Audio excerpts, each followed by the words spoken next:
Hi, George. Welcome to DTC family. Hi, hello everyone. Thank you very much. Looking forward. Welcome, George. Thank you, thank you.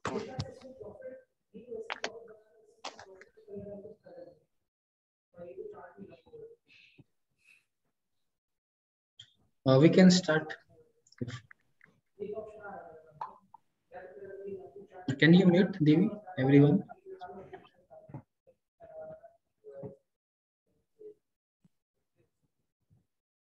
Shall I start?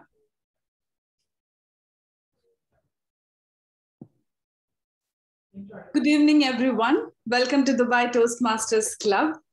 I'm Rashmi. I'll be your Sergeant at Arms for this evening. Welcome to meeting 688. We all are here with a certain set of goals: to be a better leader, to learn, to expand our horizons, or just simply to express ourselves better. Well, we couldn't be in a more better right place, because the Dubai Toastmasters Club for the past 25 years had one mission: to empower its members by ensuring that they develop better communication skills, leadership skills, and thereby gaining greater self-confidence and an overall growth in personality. Now, how do we do that? In Dubai Toastmasters Club, there is nothing called a bad speech. There is always a stepping stone for a better speech. We provide a very positive and supportive learning environment where the members are empowered to be a better version of themselves. And we do that based on the 4 values of Dubai Toastmasters International, which is respect, integrity, service, and excellence. Now, along with these 4 values, we do have taboo topics that we don't speak about: politics, sex, and religion. I would like to request all of you to refrain from speaking on these 3 topics, as we would like to respect the sentiments of the region. Now, this being an online meeting, you all have the freedom of keeping your camera on, but I would recommend especially to mute yourselves. Even if you prefer to keep your camera on, you're welcome to do so, unless please make sure you're not making any movements that might cause a distraction to the speaker or anyone else in the room. Regarding the microphone, please mute yourselves unless you're invited to make a speech. Now, if you're driving, please do disconnect from this meeting and join back when it is safe to do so. We are more concerned about your safety. Now, this video recording will be available online on our social media platform. So if any of you wish your audio or video not to be featured, please do write to us at toastmasters7492@gmail.com. I'll be putting the email ID up in the chat in a short while. That's it. Now sit back and relax and enjoy one of the best sessions in the Toastmasters history. Our club is on its way to win more laurels under the leadership of our president, who is relentlessly enthusiastic when it comes to turning the club's vision into reality. Let me have the privilege to welcome the president of Dubai Toastmasters Club, Toastmaster Sagar Khurana, to formally open this meeting. Over to you, Toastmaster Sagar. Thank you, Toastmaster Rashmi, our Sergeant at Arms. Thank you so much for your kind words. I'm really flattered. Good evening, everyone, and a warm welcome to all of you at our 688th meeting of our Dubai Toastmasters Club. We are pleased to be able to welcome those of you that have been with long years back and those who are very new to the group. Welcome to one of the most valuable platforms where you will learn public speaking, communication skills, leadership skills in a fun way also. I officially declare 688 meeting to be open. For the benefit of guests and even for new members also, I would like to share some key informations about Toastmasters International. Let me share my screen.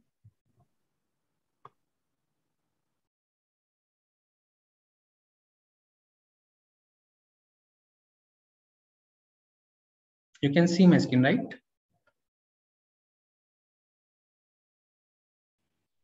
Yes, we can. So let's start from our founder, Toastmasters founder, Dr. Ross Matley. Toastmasters International was started in 1924 on 22nd of October almost completed now 96 years. Their headquarters in USA, Colorado. Toastmasters have more than 3,64,000 members all around the world in 145 countries. So these are the different regions of Toastmasters, ranging from 1 to 14. They're divided into different regions. And our clubs comes under region number 11, district 105, division B, area 20. So these are our Toastmaster international leaders.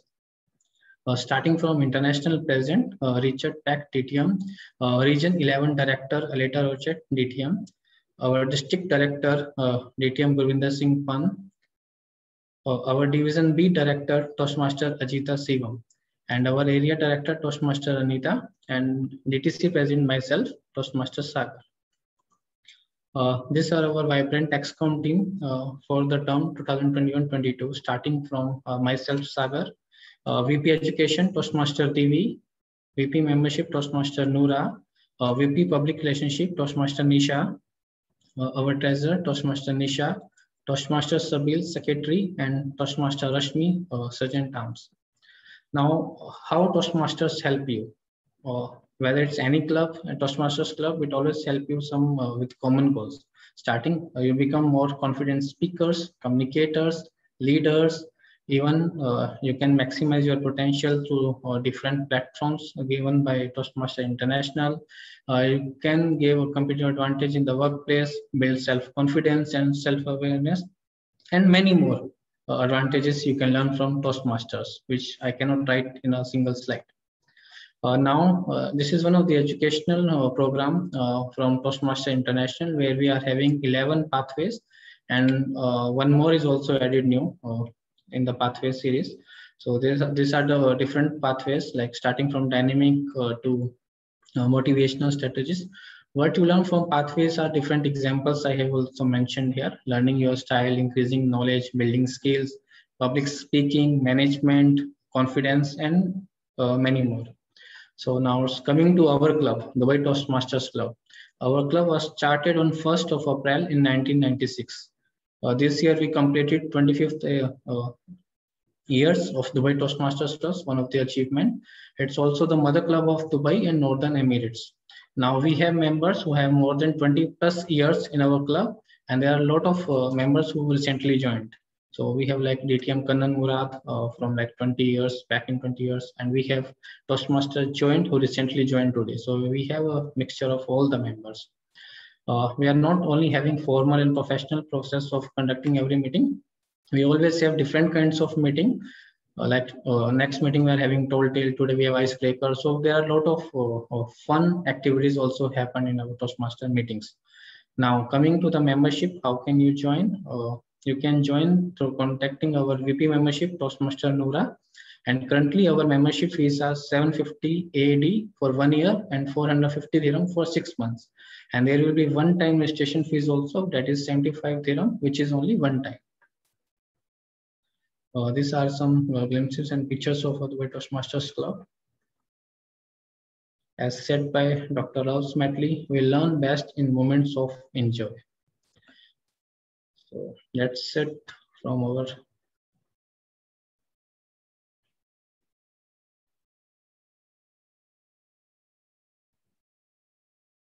Let me stop my sharing.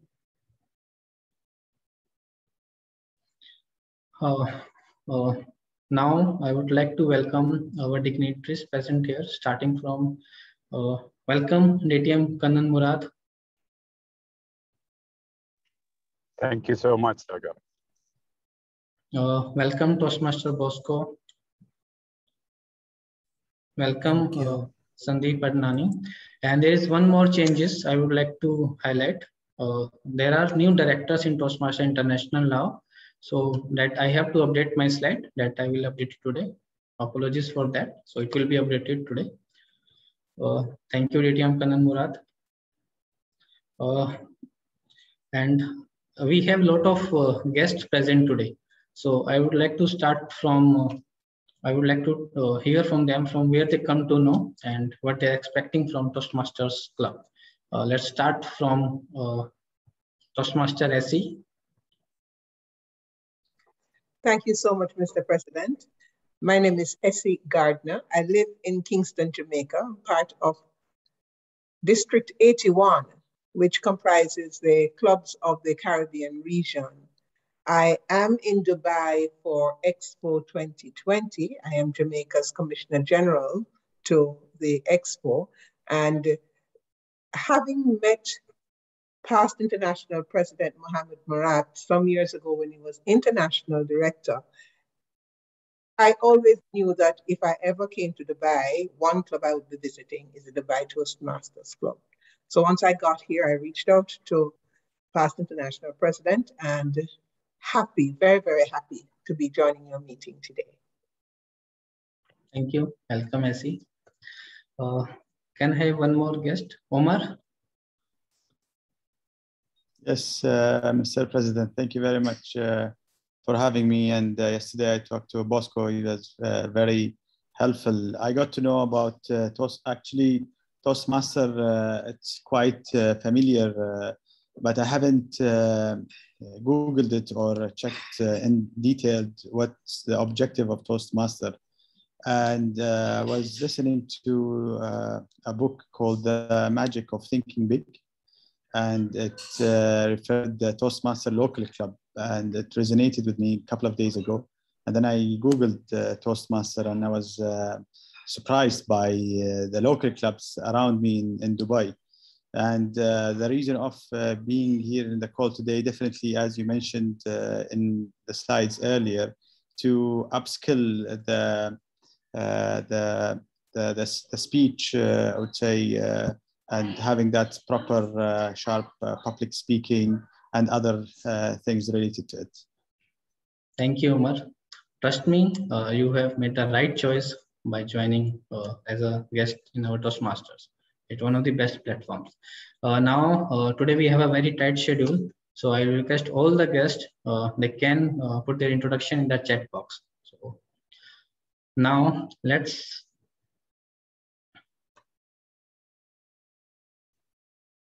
Yes, you can do it.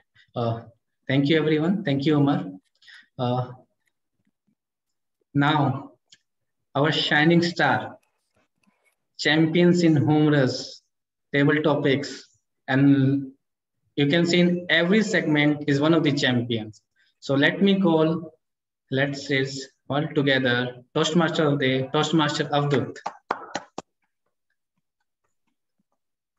All screen is yours now. Over to you, Toastmaster of the Day, Avdut. Thank you, Mr. President, for that warm and wonderful introduction. Good evening, fellow Toastmasters and my dear guests. It's my privilege and pleasure to welcome all of you to Dubai Toastmasters Club meeting number 688. I am Avdut. I'll be your TMOD. In short, in other words, MC, who will be yapping most of the time throughout this meeting as I take you through this meeting. So please bear with me. Now, you must be wondering that why on earth this screen is upside down. And I could see that some of your heads are, some of you are turning and twisting your heads to see what it's written. And exactly, that was my intention. I wanted all of you to get warmed up, relax your muscles, loosen up your muscles, and be on the edge of your seat because we are going to have a sprint or a marathon. Let's find out. For the benefit of guests, our usual meetings are divided into three main segments. It's the first segment is the prepared speeches, where we have 2 or 3 members who prepare their speeches from their respective pathways and present them. The second segment, and one of my most favorite segment, is a table topic session, where members and guests practice thinking and speaking on their feet. It improves kind of a spontaneity. And let me tell you one secret about it. It not only helps you professionally or in a Toastmasters journey, but it helps you a lot in your personal life, especially when your wife throws at you an unexpected question and you have to ready with an answer. So that is something, that is why I like this table topics very much.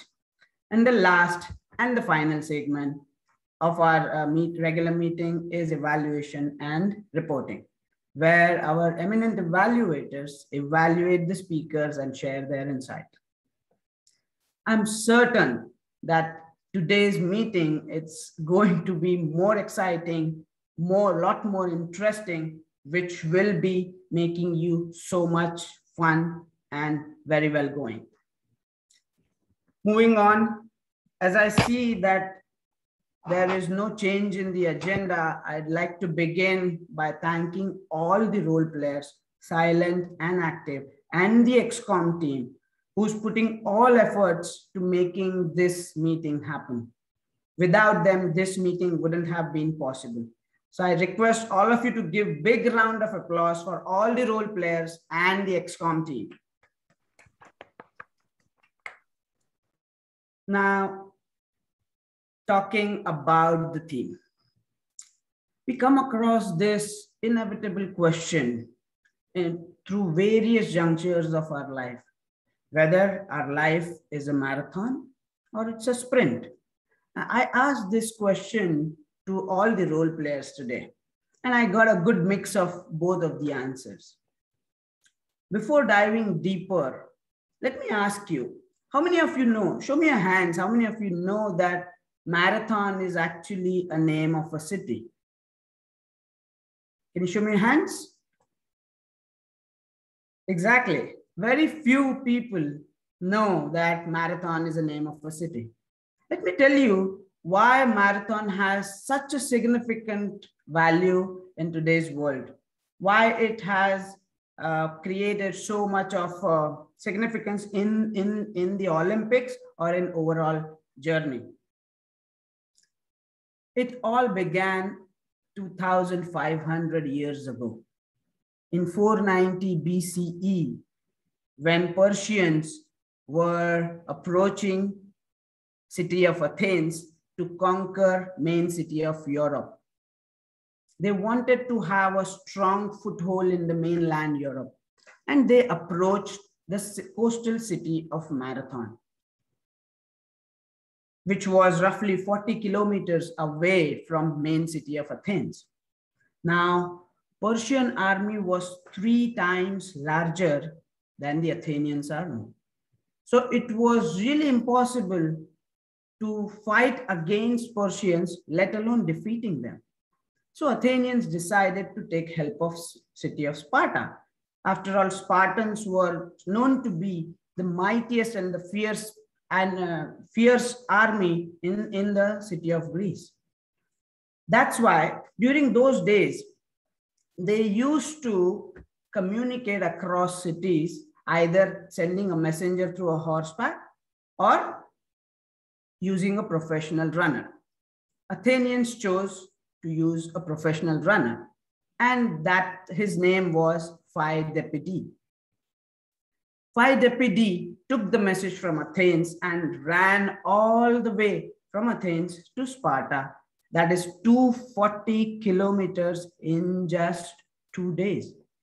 Imagine, guys, 240 kilometers in just 2 days. It's something incredible. And it's not the Dubai, Abu Dhabi, Sheikh Zayed road, you reached. No, it was a mountain and rocky terrain. So you can imagine how difficult it could have been. Unfortunately, Spartans couldn't help right away to Athens because of some religious reasons. So he had to all the way run back to city of Athens. So Athenians decided not to wait for Spartans, and they strategically positioned themselves in the city of Marathon, left, right, and center to attack Persians. They fought the battle tooth and nail, and eventually came out victorious by themselves without taking help of Spartans. So they were celebrating their victory, and they decided to send this message to city of Athens. So they chose once again Phaidippides to take this message. He ran all the way from Marathon to Athens, those 40 kilometers. But when he reached Athens, he was so tired, he was so exhausted that he just delivered the message and collapsed and died there. That was the run of Marathon. That was his last run. That was the 40 kilometers that he ran the last time. And that's why it is celebrated as a run of marathon. Because Battle of Marathon has a very significant value in the history of world.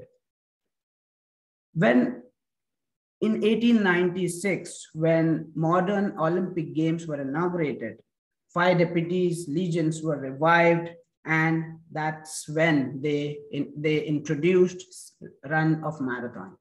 Now, those who are runners or marathoners here will know the importance of this race.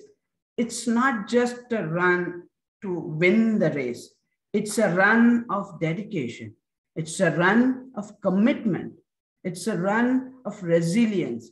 It's a run of victory. It's a run of triumph. It's a run of determination. And that's the story of marathon. You might come across a lot of motivational videos and speeches which will say that life is not a sprint, it's a marathon. But is marathon enough in the world which we live in today?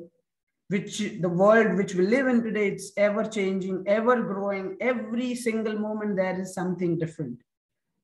So we will figure it out at the end of this meeting, whether marathon is enough or sprint is needed. For now, let's move on with our agenda. The first segment is the word master. Toastmaster is all about learning and honing your public speaking skills. And that starts with the excellent and sound vocabulary. And that's what our Toastmaster Gautam is here for. Toastmaster Gautam is word master today. He's been a Toastmaster for 1.5 years. And when I asked him about his take on what is life journey, whether it's sprint or marathon, here's what he said. Marathon with sprinting sections in places. Many paths to life, but some require more speed than others. Exactly, Toastmaster Gautam. I completely resonate with it. Let's put our hands together for one and only our word master, Toastmaster Gautam. Thank you, Toastmaster Abdul. Okay, the screen is there, right? Okay, so as the word master, my job is to introduce a new word of the day, explain what it is, and encourage people throughout this meeting to use it, all Toastmasters, etc. So for today, for today's Toastmasters meeting, could you, next slide.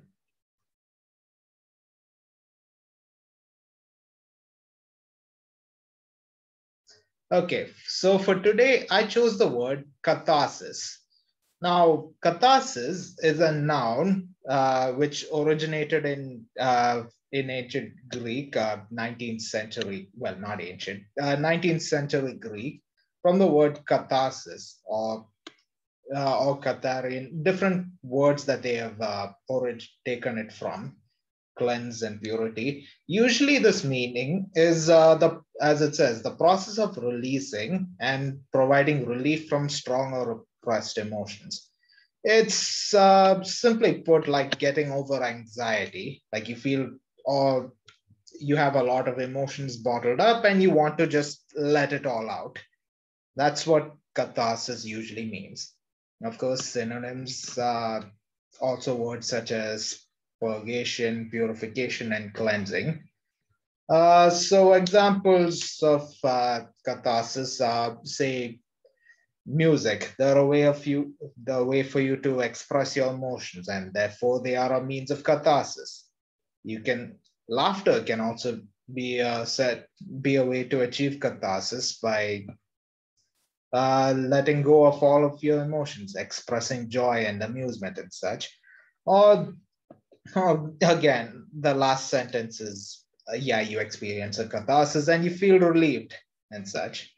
So I think I've explained this word for long. Anyone want to try and make up a sentence with the word catharsis in it? I can try. Okay. Today's speakers is going to feel a catharsis after they finish their speeches. Yes, that's a good one. Anyone else? What happened? What happened? Okay, I will try. Hello, am I audible? Yes, yes. Hello. Am I not audible? Yes, Abil, you are audible. Yeah, okay. Spending time with my friends is a means of catharsis for me. Am I right? Yes, that works. Anyone else?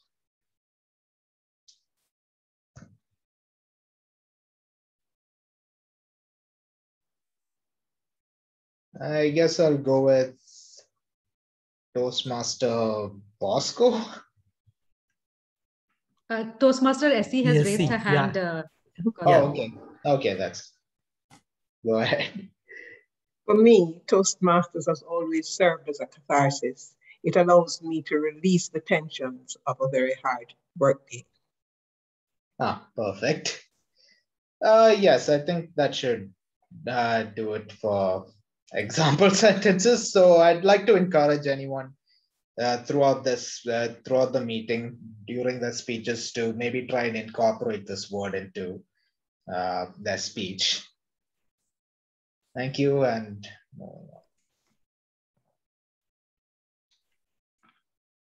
Thank you, Wordmaster Gautam. Thank you for that informative and amazing word. Meditation is something, a catharsis for me most of the times. I urge all the speakers to use this word as much as possible in today's speeches. Without taking any further ado, it's time for we all have been waiting for.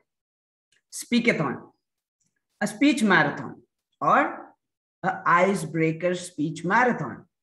We would be witnessing the speech rain pouring from our amazing speakers who will be delivering their speeches from their respective paths, followed by a panel evaluation.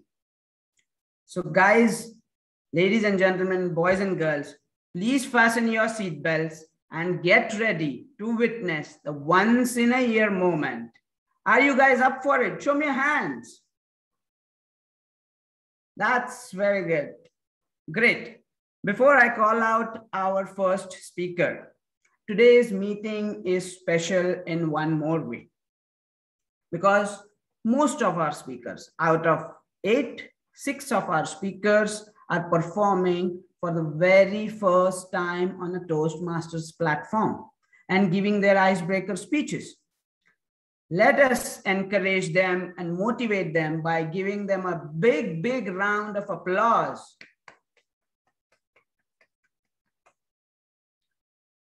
As there is going to be a panel evaluation at the end of the speeches, I would be reading out the speech objectives as all of them are the icebreakers. The purpose of this project is for the members to introduce himself or herself to the club and learn the basic structure of public speech. Timer, please note the timing, 4 to 6 minutes.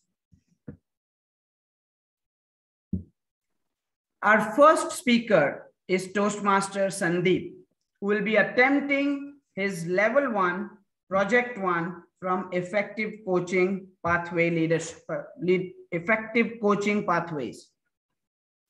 Toastmaster Sandeep has been Toastmaster for 11 years. And when I asked him about his journey, about his take on the life journey, if it's sprint or marathon, here's what he said. Life is marathon, in my opinion.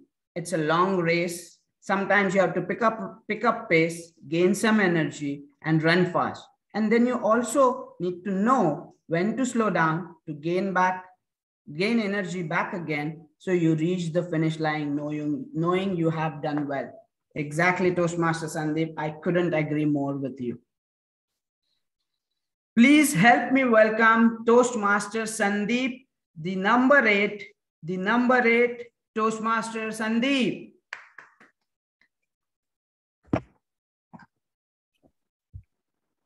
Can they see the timer?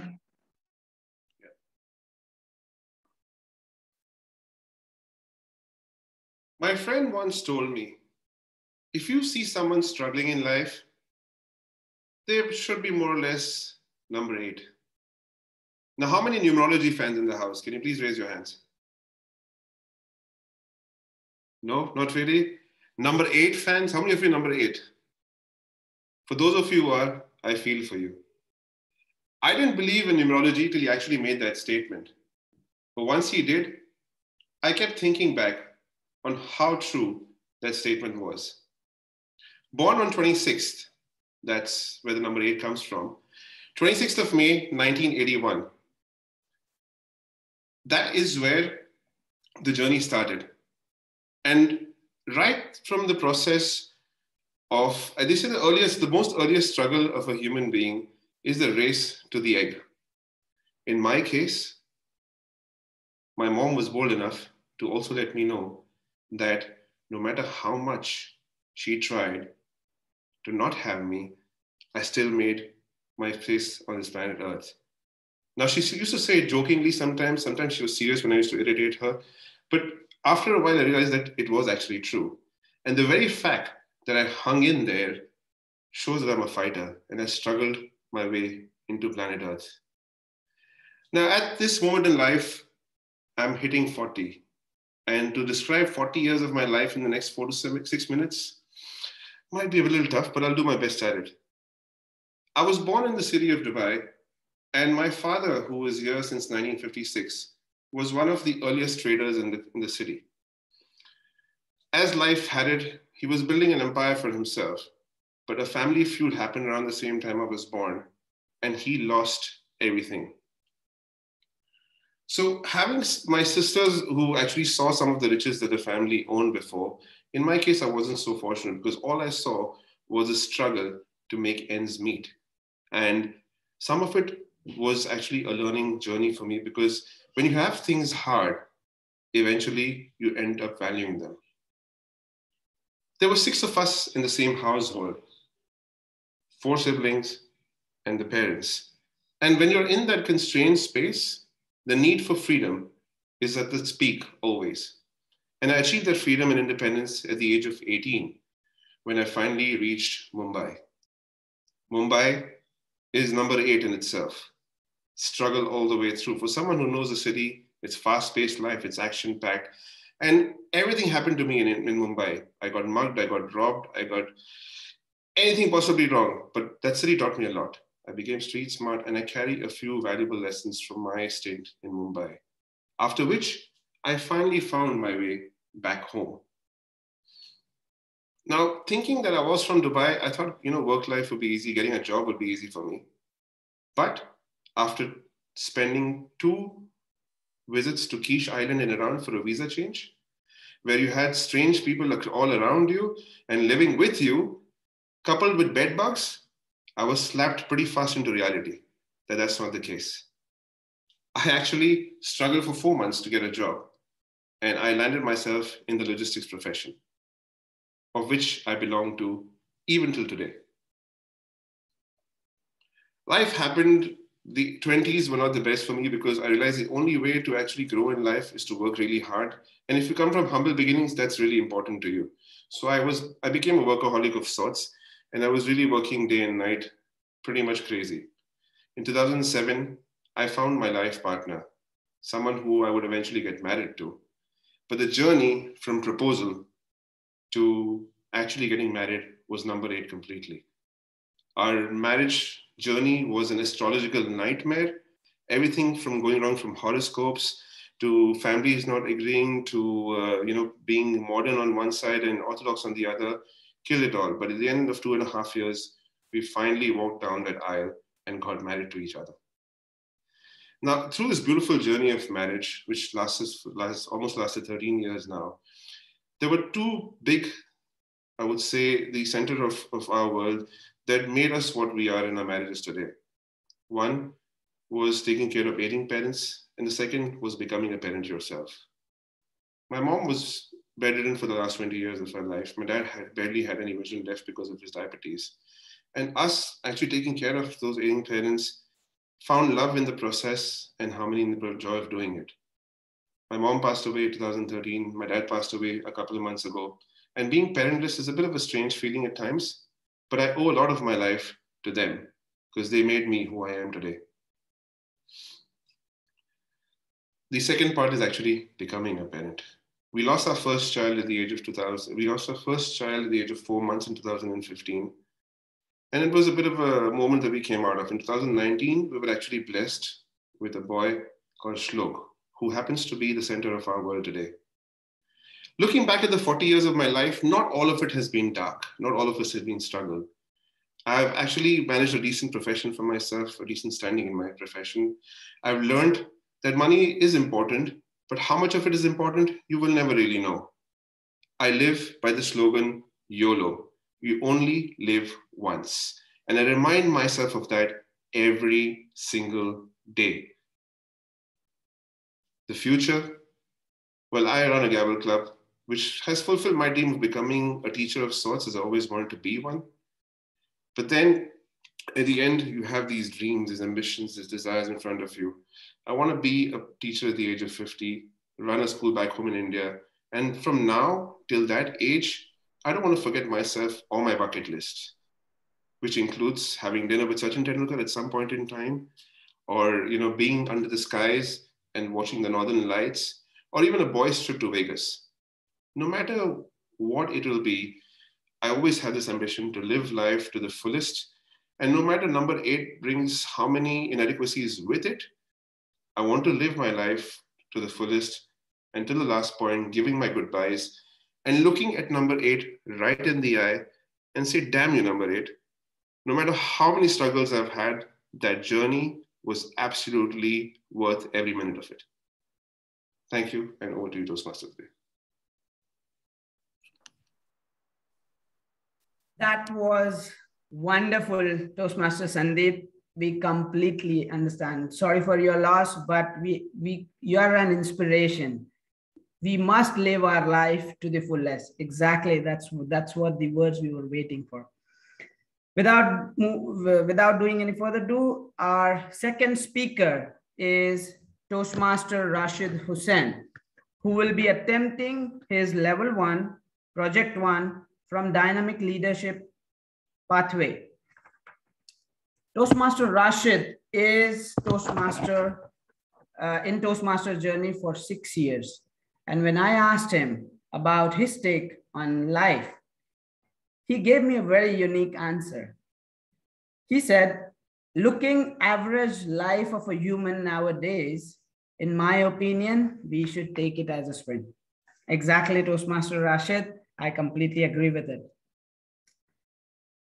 Please help me welcome Toastmaster Rashid Hussain, the middle way, Toastmaster Rashid Hussain. Thank you, Avadut, for the nice introduction.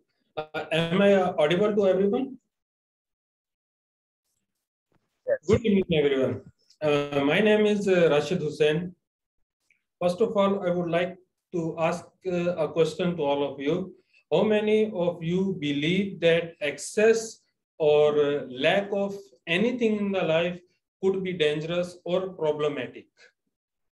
Excess or lack of anything in the life. So yeah, few of you that they believe that excess or lack of anything in the life could be dangerous or problematic for us. So later on, you can correlate with this. As we know that different people have different rules to pass their lives. For example, some people say enjoy life. This type of people, they are trying to avoid worries and they are trying to be happy always. So they are trying to enjoy life in a full sprint. And other type of people could be, they said, help others. For example, late Abdul Sattar Idi and Mother Teresa. So they passed their full life to help others and to make, to give the ease in the lives of others. And some people say that gives respect and have the respect. So different people have different ways to pass their life. So today I will tell you a story of a boy who believed to choose middle way. Story begins in 1976 when a family in Karachi, Pakistan, they got their first baby boy. The family was very happy and they celebrated the birth of their boy, their first baby boy, as much as they could. Boy was growing and after some time, he started going to school. In the school, he was an average student, not so good and not so bad. One day, father called to the boy and said, son, listen carefully. Always choose middle way in your life. This will help you in entire your life. For example, father given the example to the son also. For example, don't be so soft that people harm you, and don't be so rigid that people start escaping from you. Another example father given, don't spend too much money. On other hand, don't hold the money like misers. So pass your life with this and you will feel always be blessed. At that time, the boy could not understand the full extent of this, but later on, day and night was passing, time was passing, boy was growing, and day and night was changing. But in whole is his life, he never forget the saying of his father that choose always middle way. Immediate after schooling, boys joined Naval Architecture College of Pakistan Navy. After completion of 4-year degree of naval architecture, he joined Pakistan Navy on footprint of his father, who was serving Pakistan Navy in Karachi. In 2004, the boy got married, a happy moment. But soon he realized that I have to leave the Navy to pursue the further in the life and to pursue his dreams. So at this point of time, he started looking other opportunities and jobs in other foreign countries and in other companies. Finally, he got a job in a drawing and design office of a shipyard in UAE in 2004 as well.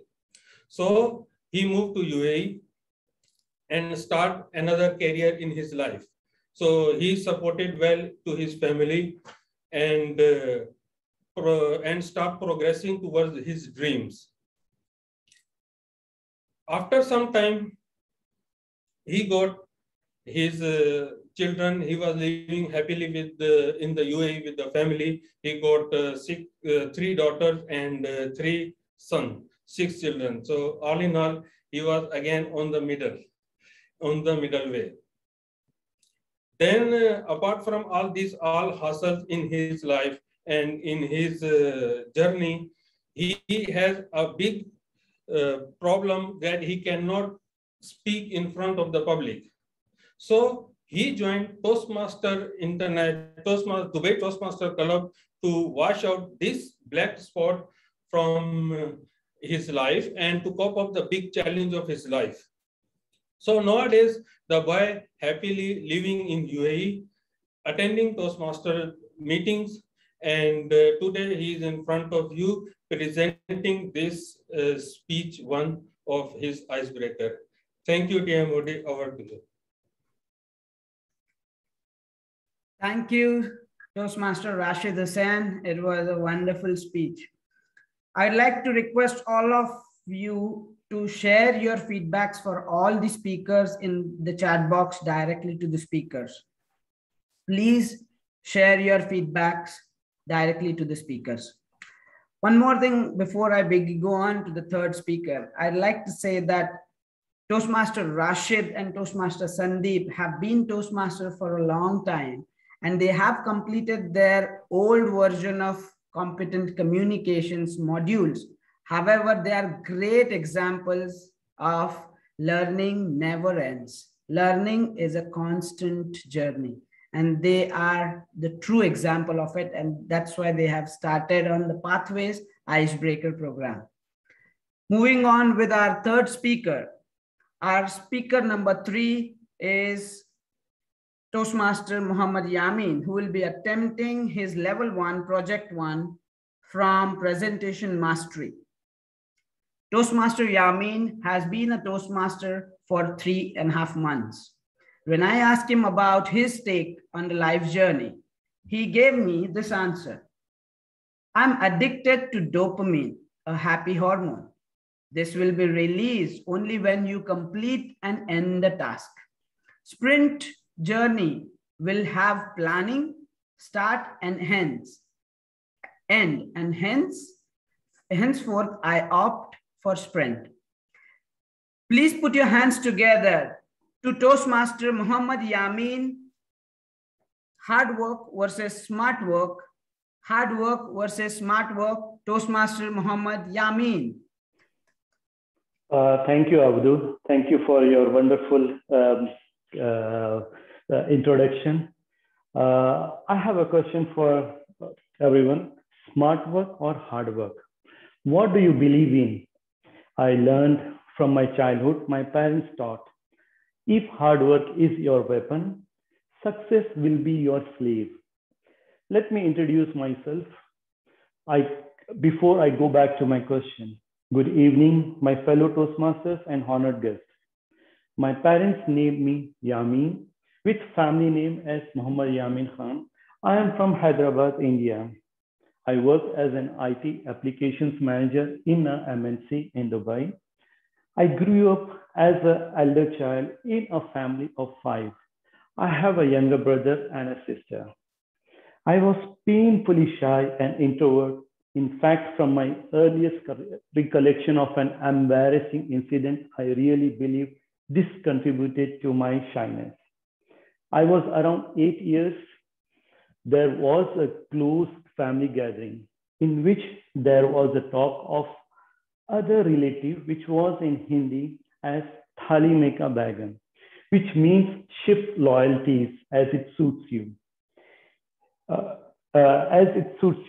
In English. Without knowing the meaning, I mistook it as something good, as the relative to whom they were speaking about. It was painted with me as the best person. I shouted repeatedly and said, I am Thali Meka Bagan, I am Thali Meka Bagan. My mom tried to shut me down, but I was a child and I wanted attention, so I was happy with that feeling. But later, when my mom explained me the meaning, it was too late. Everyone in my family started teasing me, and I started hiding from everyone and every gathering. Fortunately, as I grew up, this shyness started to wear off. Coming to my studies, my performance was not to the mark in my high school exams. Hence, I was left with only the option to complete graduation with Bachelor of Science. My dad anticipated graduation will not be sufficient for a good livelihood. He noticed my passion on computers and information system. He mentored me join a couple of computer courses as I completed my studies. I realized I was chasing dreams after dreams only to realize that it was not best. It was not enough. So I started chase success. For this, I left my home country, India, and landed in United Arab Emirates, where the dreams are brought to reality. As soon as I got settled with a job, I got married with a beautiful girl who is my better half. She gifted me with 2 boys, the most precious gift in my life I ever had. Going back to my question, I have a story to share. In a village called Sholapur, there lived 2 woodcutters. Ram, he was a young, obedient, and a very decent young man He was staying with his parents, wife, and a lovely 4-year-old boy for his family livelihood. For his family livelihood, Ram went daily to the nearby forest, which was about 5 kilometers from his house on a bullock cart, cut wood from trees, bring it to the village market, which was 9 kilometers from the forest, and sell and get money to home. Once his childhood friend Shyam visited him with his family from Dholakpur. He was also a woodcutter. One evening, Shyam decided to accompany Ram to the forest and help him cut wood from trees. To create excitement, they agreed to have a competition. Whoever cuts more wood from trees wins 5 gold coins. Both agreed and prepared for the competition by sharpening their axe. Both got up early. Before getting on the bullock cart. They made sure that they carried the axe and the 5 gold coins. After reaching the forest, Ram and Shyam agreed on the position and the rules. They will not see each other and they will stop when the sun is top of their head. Ram and Shyam started at one speed. But after some time, Shyam heard Ram has stopped cutting trees. Realizing that this was his chance, Shyam started to cut with double efforts. In some time, Shyam heard Ram started to cut trees again. They were working almost synchronously. Shyam noticed that Ram was stopping to cut trees in some intervals. Shyam will not stop, and he continued his work of cutting trees. Feeling the smell of victory, this lasted till the time expired. Shyam was definite that he will win 5 gold coins. But to his surprise, Ram had cut more trees. Shyam was curious. He asked Ram, what was that special you were doing that we did the same thing, but you cut the trees more? To the surprise, Ram said, like, my friend, I stopped. When I stopped, I was sharpening my axe. What do you say, my fellows? Ram and Shyam did the same work, same hard work, but Ram did it smartly. Smart work yields increased productivity, efficient, effective, best with time restraints, and many more to add. I have a quote to share from Bill Gates before I conclude. I choose a lazy man to do a hard job because a lazy man will find an easy way to do it. Thank you. Thank you, Toastmaster Muhammad Yamin. I'm certainly going to steal one of your sentence. If you are a hard worker, then success is your slave. It completely stuck with me. I really liked it very much. Moving on, our fourth speaker is attempting level 1, project 1 from her strategic relationships pathways. Toastmaster Mafaza has been with us for 8 months, for 1.5 months, sorry. And when I asked her about her take on the Toastmasters, on the life journey, she said it's marathon because steady and focused until get the job done, irrespective of the duration. Please give it up a big round of applause to Toastmaster Mafaza. Never get comfortable with your comfort zone. It's your enemy. Never get comfortable with your comfort zone. It's your enemy. Toastmaster Mafaza. Thank you, everybody. Can you hear me? Can you all hear me? Yes. Okay, thank you. So I'm a little bit nervous. Please apologize if I made any mistake. So your comfort zone is your enemy. Once you see result, it becomes your addiction. My name is Mafaza. The meaning of my name is success or victory. When I say the meaning of my name, I should also say that I am not so proud of what I am bestowed with. I am talking about the meaning. I'm not so proud of what I am bestowed with, but I am proud of what I create. Having said that, let me take you through my life journey. I was born and brought up in Sri Lanka. I was the 7th kid. I was the youngest of all 7 members in my family. When I say youngest, you must be thinking that I'm the most pampered one. Yes, that is the case. I was most pampered one.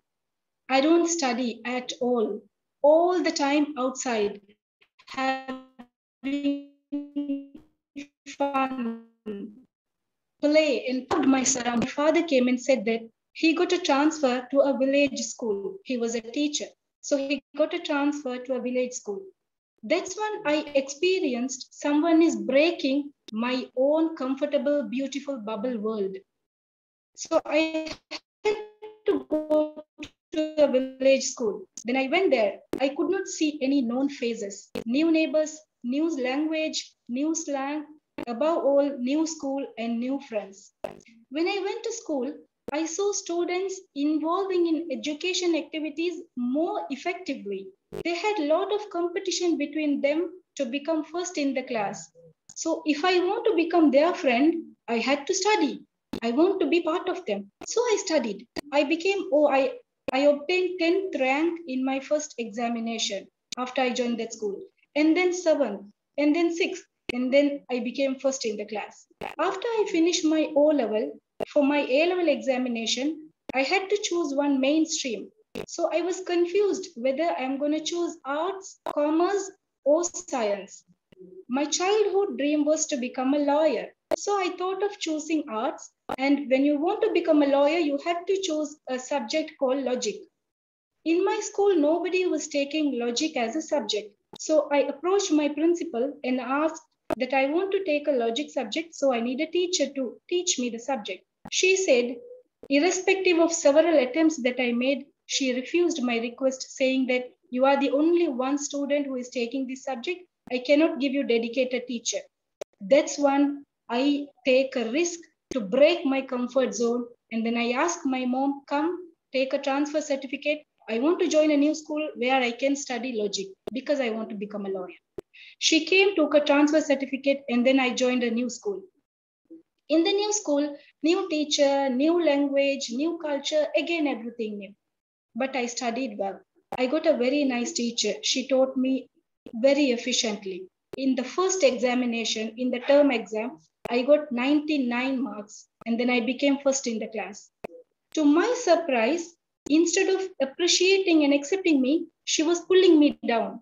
She couldn't accept the fact that the new joinee has become first, but all these years I'm teaching my students, they could not become first in the class. So she was not appreciating me. She was pulling me down. So much negativity in the school. But my only focus was that final examination day, I will be accepted for what I write in the paper. I was waiting for that exam day. The exam day was arrived, and then I faced the exam. I got 3 A's. I got into university, but to my surprise, not to law faculty, but arts faculty, because my Z score was low to get into law faculty. But my ambition is to become a lawyer. And then I just find a way to do a law in a separate way, in external way. So I got into law college by attending an external examination. So parallelly, I finished law and arts degree simultaneously. And then when I wanted to enter into my career world, because I got my both degrees. So I wanted to enter into my career world. And then I thought, first I'll get married and then I'll start working. Then I got married. And then I was dreaming of becoming a lawyer, talking in front of the judge. And after I get married, to my shocking, my husband's father and mother died in a car accident. My husband was working in Dubai. So I had to give him a mental support. So I thought of leaving Sri Lanka, leaving my career here in Sri Lanka, go to Dubai to support my husband. So when I was there, he was so much, he's not pressurized. I am now pressurized because I saw that yellow color background. So I am so much pressurized after looking my husband's, And then I joined in one new company just to gain experience. I joined for 1,000 dirhams. I spent there only 6 months. I learned everything about how to set up company, what is the legal, what is the law, regulation and everything. And then I quit that job. I joined a company where I am working now these people accepting me so much, and then I'm so satisfied with who am I now. So that I wanted to say, each time when you face challenge, you shine differently. I shined differently. And again, I want to say, comfort zone is your enemy. Once you see result, it becomes your addiction. Take challenge, win, shine. Thank you so much. Thank you, Toastmaster Mafaza. That was a wonderful speech. And exactly, we have to break our comfort zones for us to grow further. I would request all of you to please share your feedbacks in the direct chat box to all the speakers. Moving on with our speaker number 5. Our speaker number 5 will be attempting his level 1, project 1 from Visionary Communication Pathways. Toastmaster Ati. Toastmaster Ati is with us for 2 months. And when I asked him about his take on the life journey, marathon or sprint, what he said is, I believe life is marathon because I want to leave a legacy and I care about my impact and impact that sustain. Great things need time. Exactly, Toastmaster Ati. Please, let's give it up for Toastmaster Ati, building lifetime ventures, Toastmaster Ati. Thank you, Toastmaster Abut. May I ask everyone a question? How many of you wake up at 3 a.m. in the morning? Every day? All right. It happens when I was 9 years old. My father used to wake up me at 3 a.m. in the morning to join him to go to reach to the farm where we are. Sorry, excuse me for a minute. Sorry for interruption. So my father used to wake up me at 3 a.m. every morning to join him to his farm to take the produce to the market. So that was the first experience that I witnessed the venturing, and I see how he is enjoying in the market, helping people, the farmers, the drivers, the buyers, the shoppers in the market, and how he's happy in the early morning. And we go back extremely tired. That was happening in the holidays. That memory is still vivid in my mind. And I grown up and I start seeking my dream. What should I do in my life? What I like the most? And I was lucky to discover my passion in art and in designing, in architecture. And I decided when I was 14 years to join the School of Architecture. And I start taking the AutoCAD was around that time, 1994. That was the first time that they launched AutoCAD. I was the first person in the city where I live in a small village. Now it's become a city in Gaza to know the AutoCAD. And I start giving courses to engineers and architects in the computer centers. And I start becoming a celebrity and I start getting some income. My family were very proud at that age in grade 9 or grade 10. Then I start venturing, creating some contests in the school, making some money. And it happens in the high school where I join with the friends to do a nice journey. So imagine a kid going to a boss's company to join to contract them and to call all the schools in the city, the student to join in that journey around the city. All of that memories, it put me in a dreamful life that I like to do venturing. I like to start something every time. I enjoy the beginning of everything. So I realized that the architecture is exactly what I want. I joined the School of Architecture. My father wanted me to go and join him in his business in the produce. And I say, no, I want to be architect. And it happened that I decided to come to the UAE in 2002. Actually, the reason to come to Dubai was not to find a work, is to marry, because I was in love, and I came here for my love. So, and what happened? Unexpected. My father-in-law wanted me to join his family business, and he said, "You're architect, and you're part of the family now, so we want you to join us." And I spent with them 6 years, where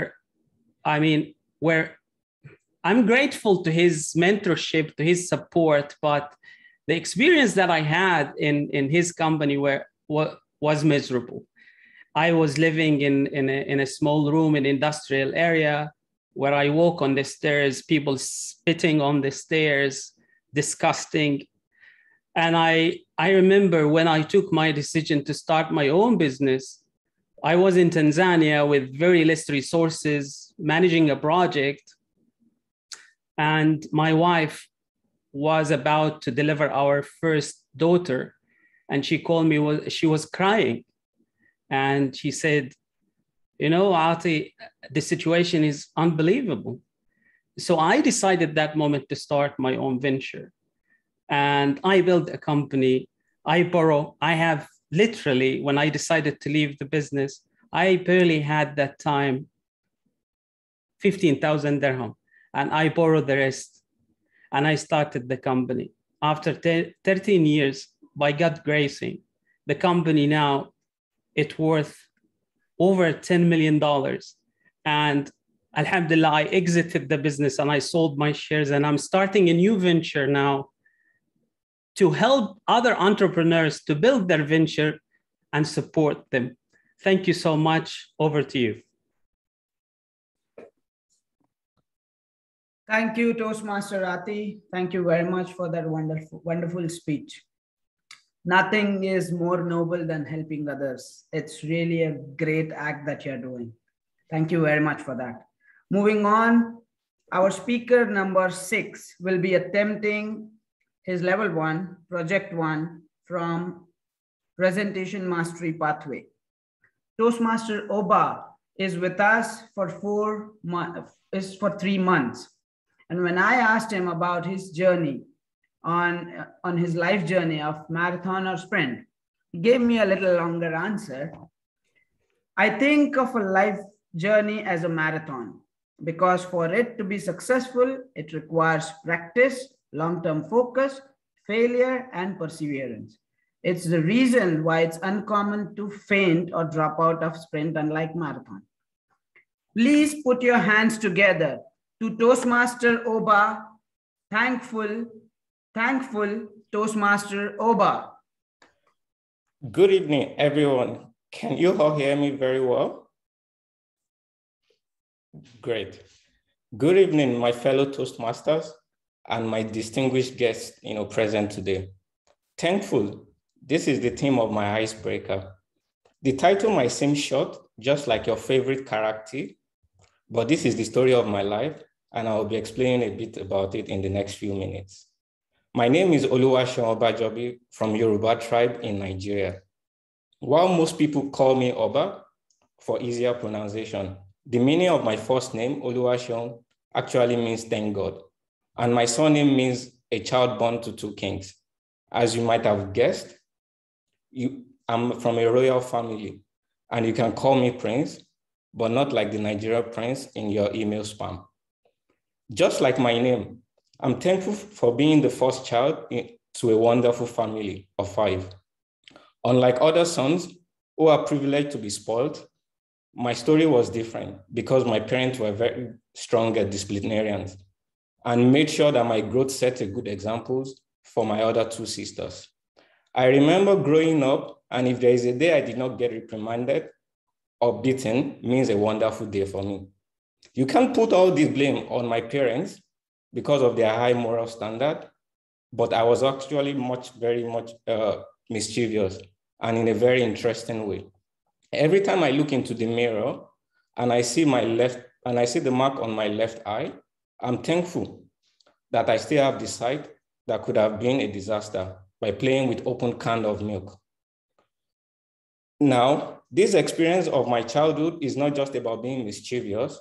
I actually spent some time playing with typewriters in my uncle's typing center, and this experience actually set the foundation of my career aspiration to be a computer engineer. My first exposure to computer was in my second year in the high school.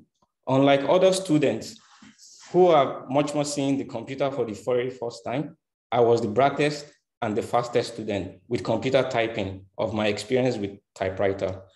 Over the time, I became the first person inside the library and the last person to leave because I was really in love with the new typewriter with a graphic user interface. Back in those days, computers were very expensive and considered like a luxury. I'm thankful for my parents that took the sacrifice of using their salary and at the same time, their cooperative dividend to buy my family's first computer. With my newfound love with computers, I selected computer engineering as my major in bachelor's degree. During my internship, I was opportunity to work with one of the brightest minds, and I'm thankful for the mentors that took it upon themselves to actually show me the path and make sure I excelled as much as possible. I still remember that my learnings from the internship is actually what helped me in my first job, and I'm still applying the learnings in my daily job now. I came into Dubai in December 2010 for my master's degree program, and I thought I would only stay for 6 months before transferring to Australia, but here I am 11 years later. I'm grateful for Mr. Zulfikar that gave the trust gave the trust, to a new kid to have the first job, and after completing his bachelor degree.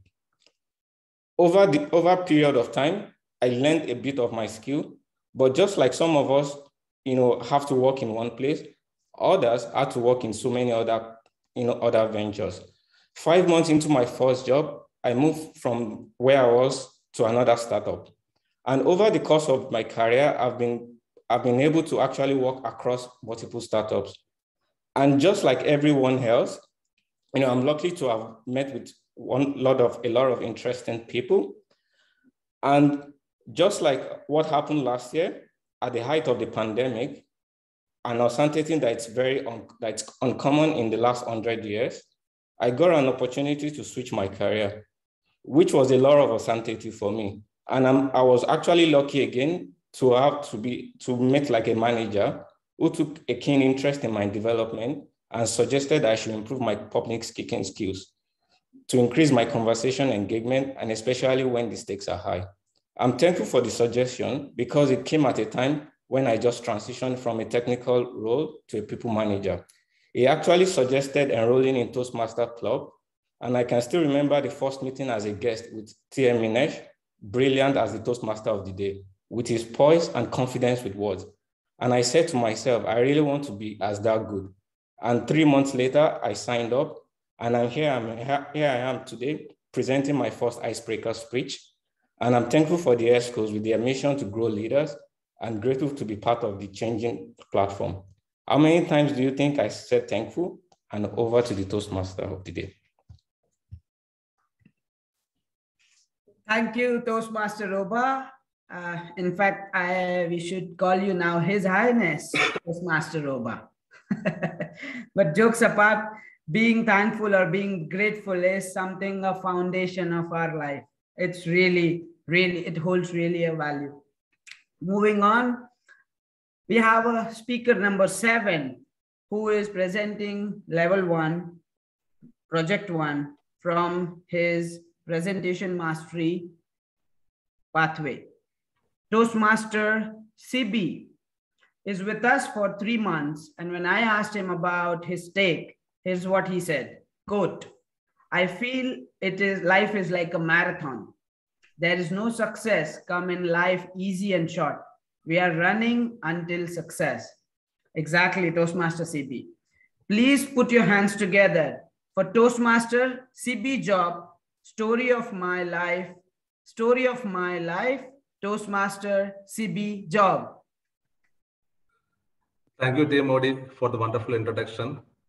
And life is like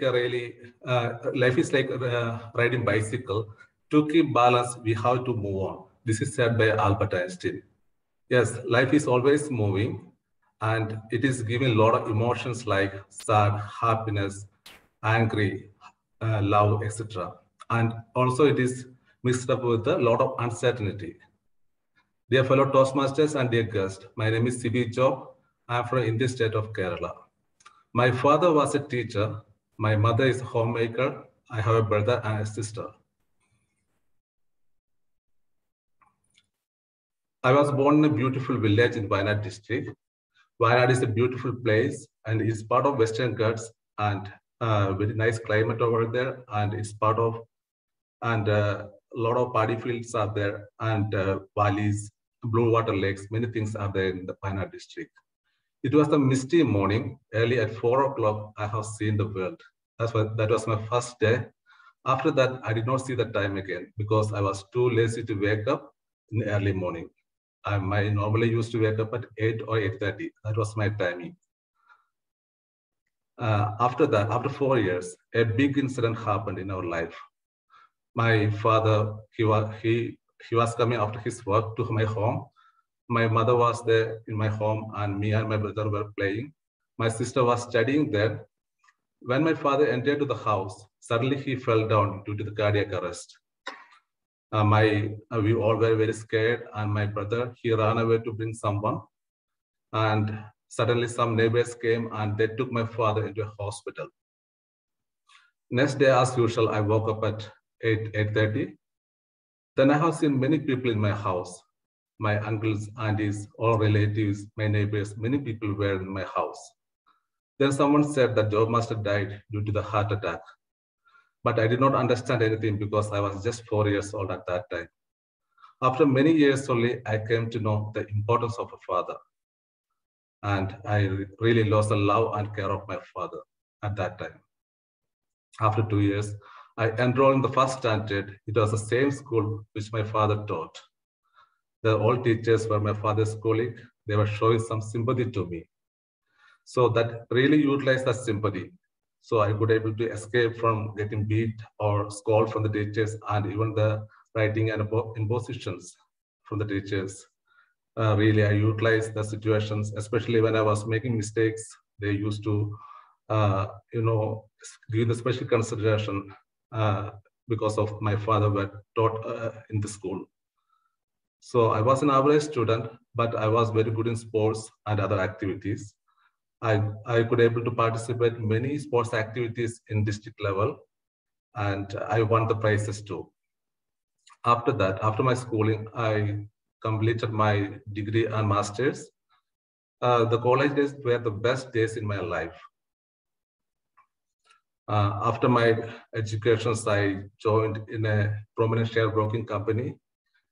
My role was relationship manager. So I have to sell the demand and trading account to the customers and I have to help them to trade.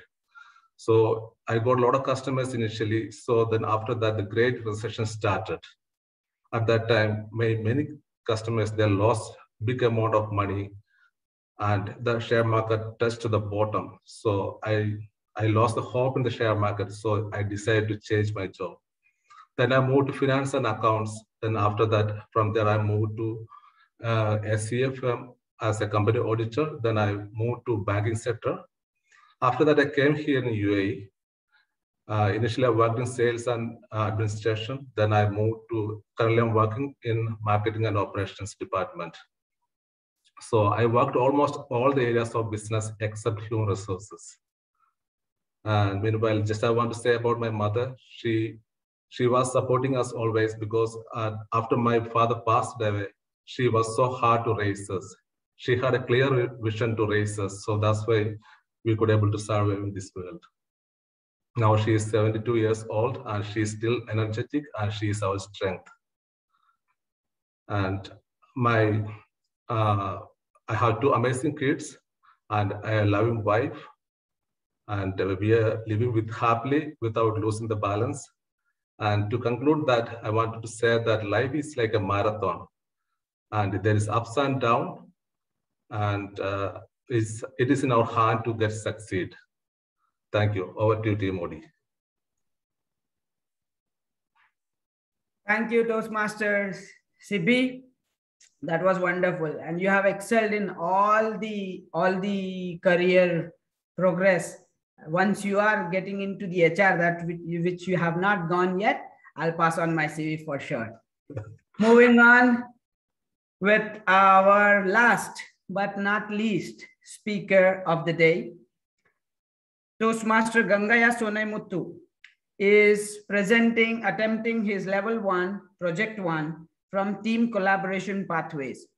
Toastmaster Gangaya is with us in Toastmaster journey for 4 months, and his take on the life journey is, quote unquote, I think life should be marathon and we need to earn life with slow and steady.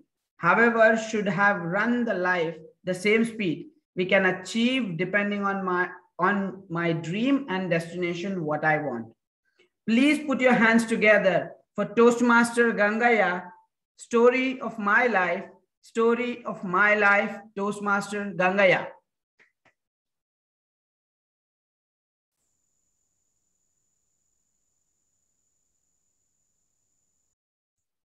Gangaya, you'll have to unmute yourself.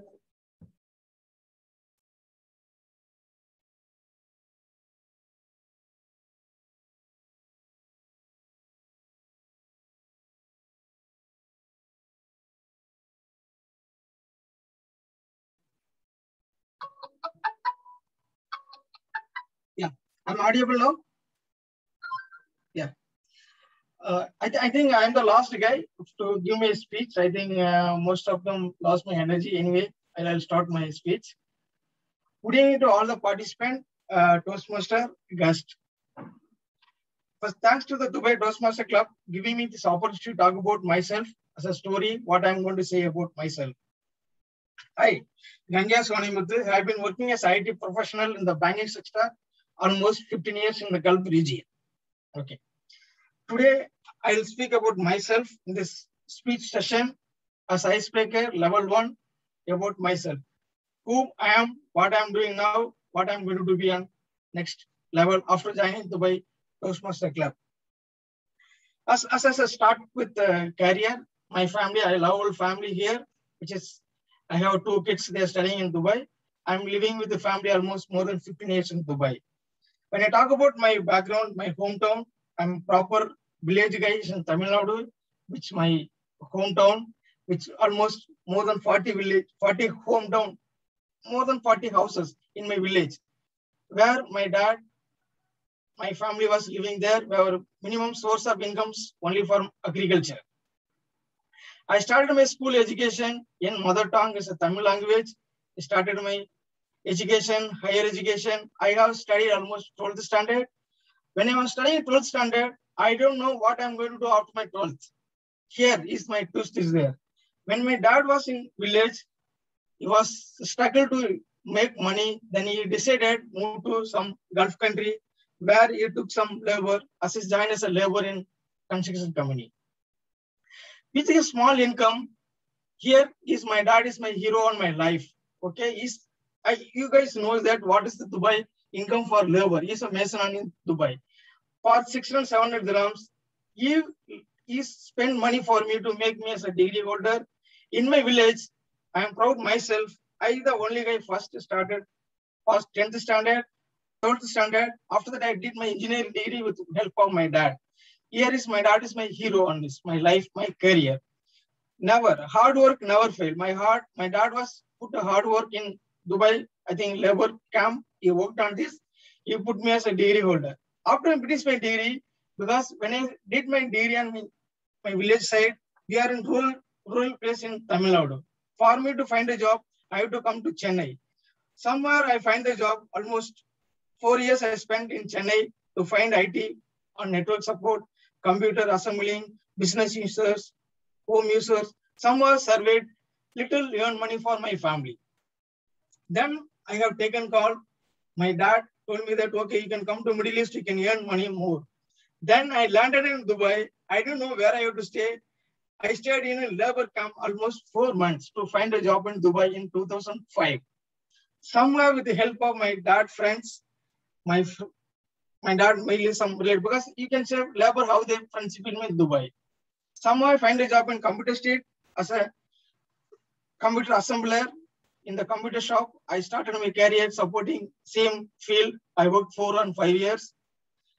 Then I increased my technical skill. Only that gap which I have a communication, still I'm having that.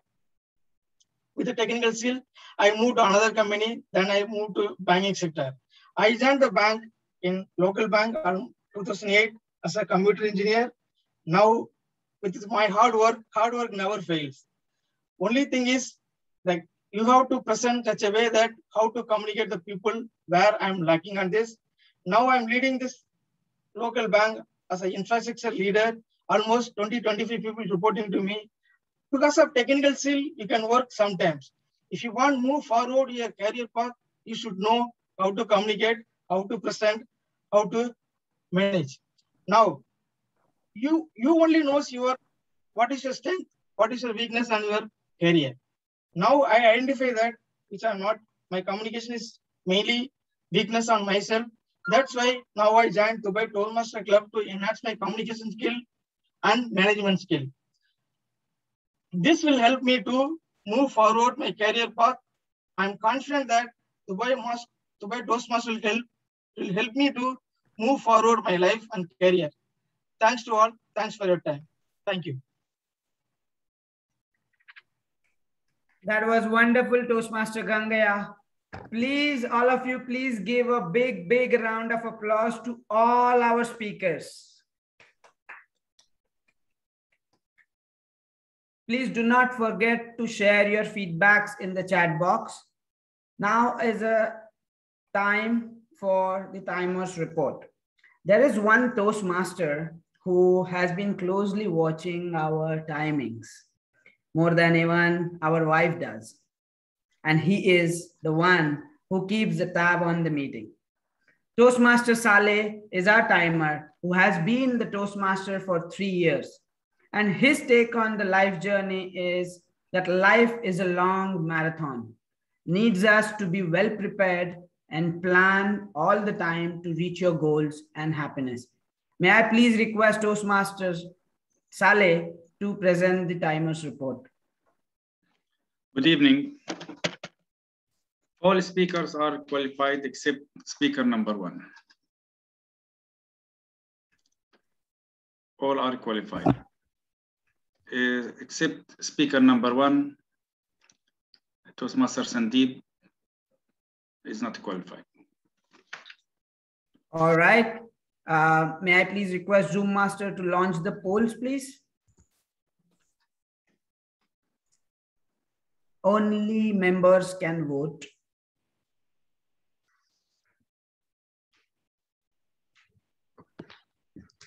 Okay, polls have been launched and I'm getting responses, so you may continue. All right. So here is our time for break. We will be taking a 5 minutes break, very short break.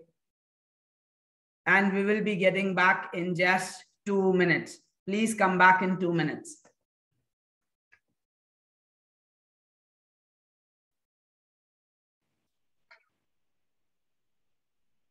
Please vote before you all go. 2 minutes finished already.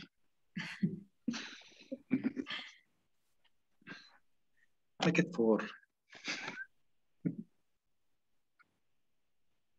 Can we have the votes coming in, please?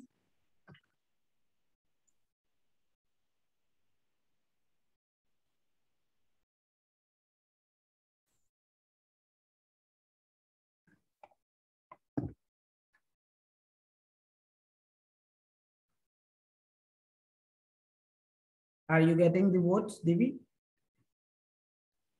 60% as of now. I'm waiting for the remaining 42. Also, please vote. Please vote, guys. It is really important for every speaker to be acknowledged. I know it's a tough decision today because Exactly. each speech was better than the other. But guys, we have to have some winners. Only members can vote, no? Only members, yes. So they won't be all 100%. Yeah, it won't. But we are looking at 80 minus the guests.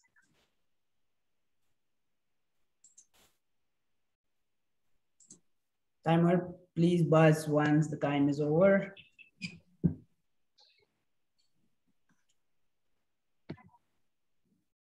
I am the only one who will not have a break. And the break was kept for you. Mike. Okay, we've got the votes. I've got the voting. I shall end poll now.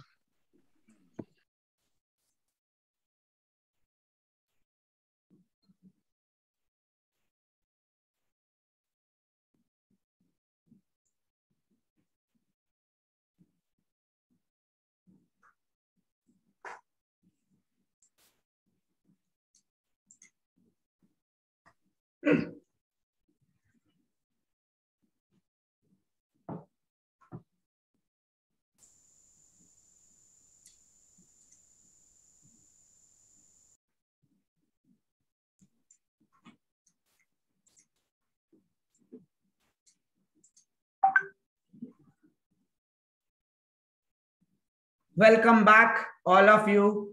Thank you very much for coming back.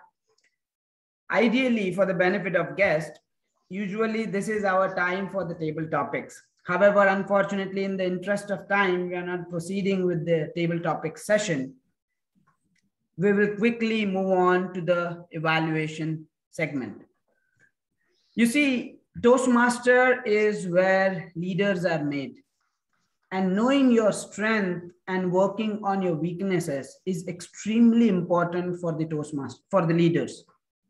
Toastmaster is not only about giving a platform for public speaking, but it ensures that each member receives a constructive feedback which can improve their next speeches.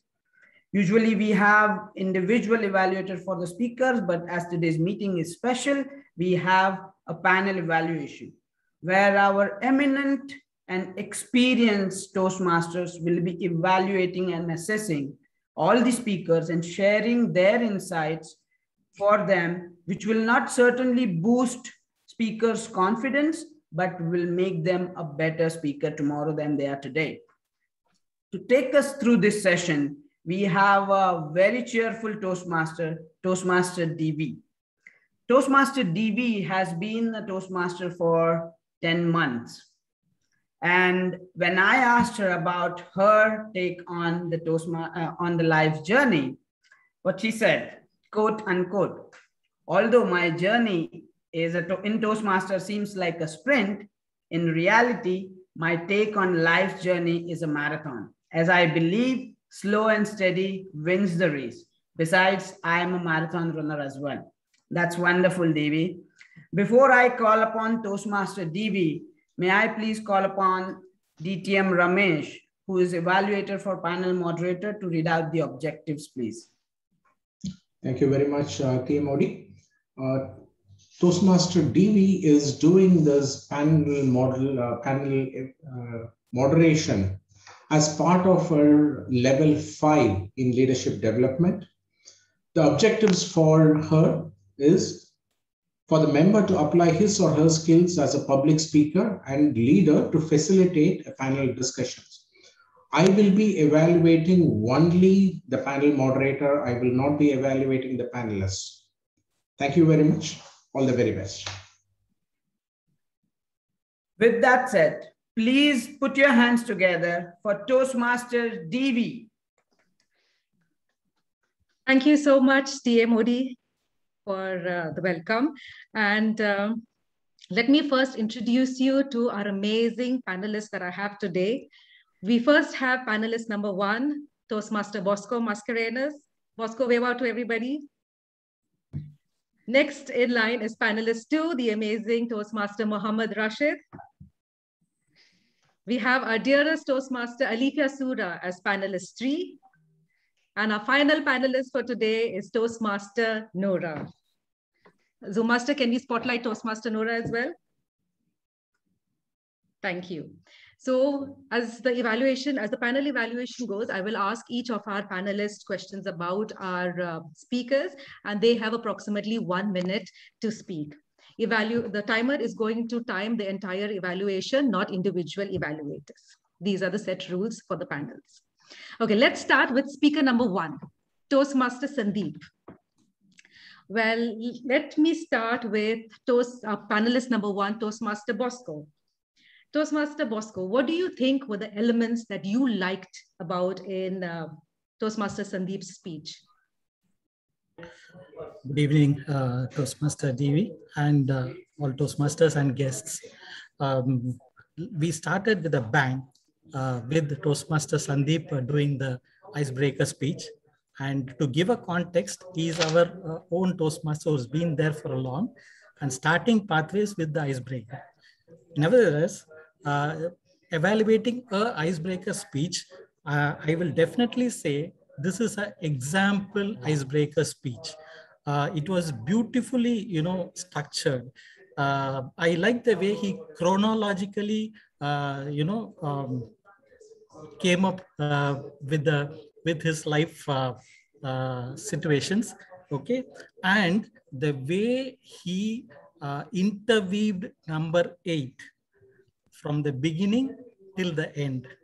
And what I loved about his speech additionally was he started with his birth, then he updated till now. Okay, and also he spoke about the future. Okay, so that was amazing. So kudos to Toastmaster Sandeep. Thank you, Toastmaster Bosco. Yes, indeed, it was a very well-structured speech, very beautifully structured. And like Toastmaster Bosco said, it was the example. It was an example icebreaker for everybody. Moving on to a point of improvement. Can we have Toastmaster Noora? Toastmaster Noora, what areas do you think Toastmaster Sandeep could have improved on? Hello, hi. So yeah, for coming from such a proficient speaker, it was really hard for me to pinpoint things on him, which makes it great. I just believe it's such a shame that he didn't make it to the time, and he lost on that. I feel like if he better paced himself from the beginning till the end and practiced on that better, he could have improved way better and could have even got awarded the speaker award of today. But that's okay. That's very easy to manage. I just also noticed that he was a bit nervous as he was talking. He was swallowing his throat a bit. So with that, I think, as nervous as we get, see, I just did it. As nervous as we get, we try not to be that visible, So if it can be a habit in you sometimes. So if so, it's good to see that and try not to do it again. And yeah, that's it. That's the best. Thank you so much, Toastmaster Noora. Yes, I think if the speech was within time, then number 8 would have definitely proved lucky for him and he would have been our best speaker. But so Toastmaster Sandeep, kudos, great speech, and please keep a note of the timings in future. I think he wanted to speak for 8 minutes. Good one, Toastmaster Bosco. Moving on to our second speaker, Toastmaster Rashid Hussain, the middle way. Now let's start with Toastmaster Mohammed Rashid, the same name. Can we have some positive points of the speech of Toastmaster Rashid? What do you think were the strengths in the speech? Good evening, Toastmaster Devi. Wonderful speech by Toastmaster Rashid. Now, giving an icebreaker itself is a great feat. Now, how about starting that by interacting with the audience? Toastmaster Rashid started off his icebreaker by asking a question, which I loved. And then I also liked the way he positioned himself for the camera. Almost 75% of his body was visible to us. And that means his hand gestures were also visible.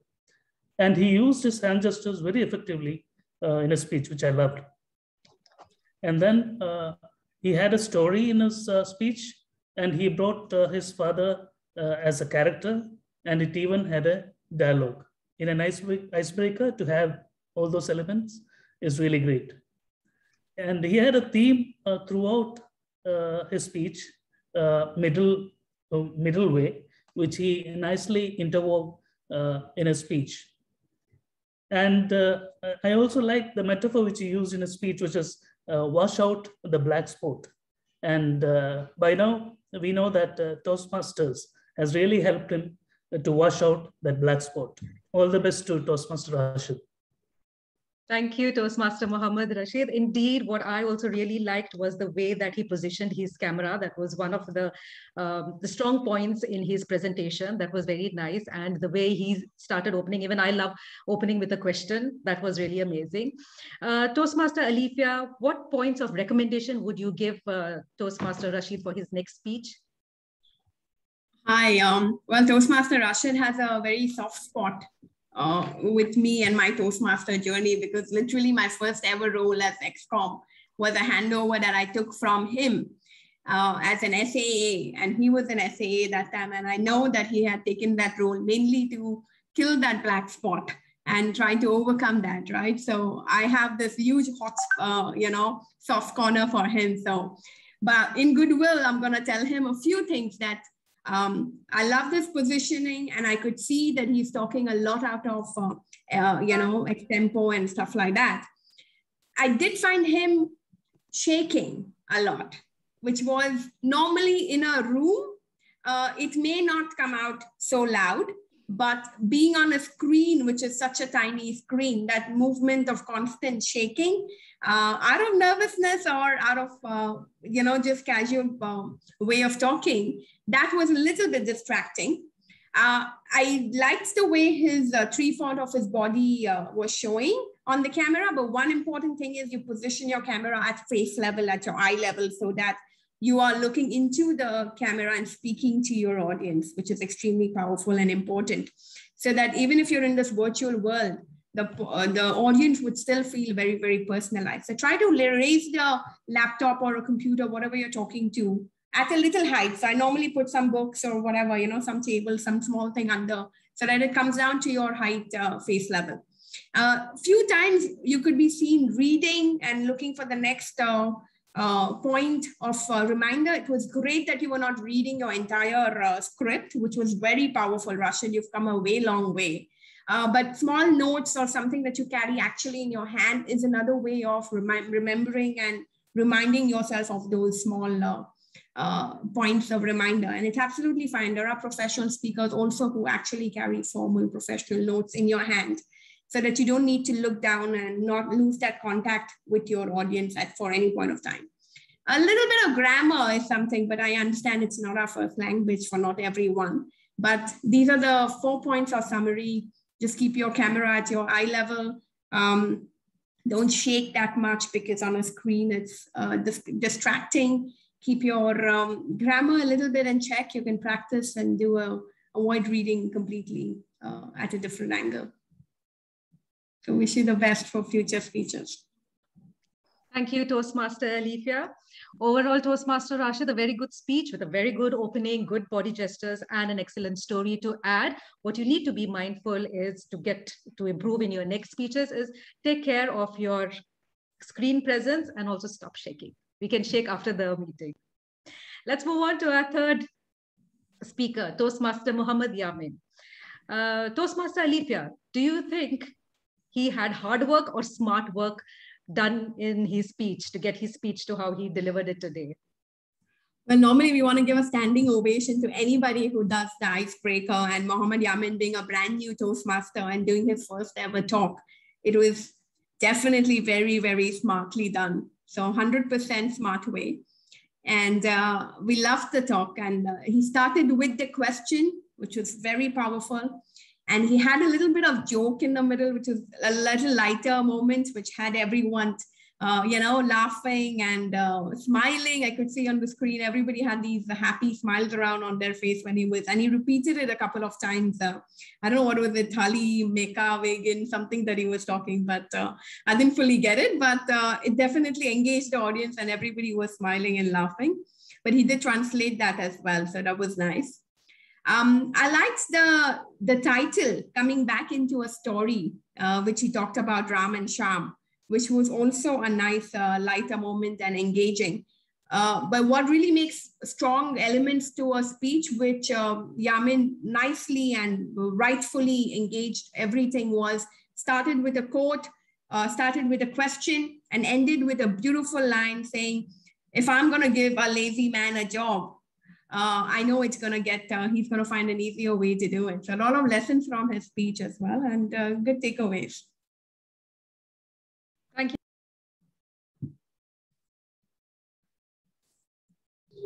DV, we cannot hear you.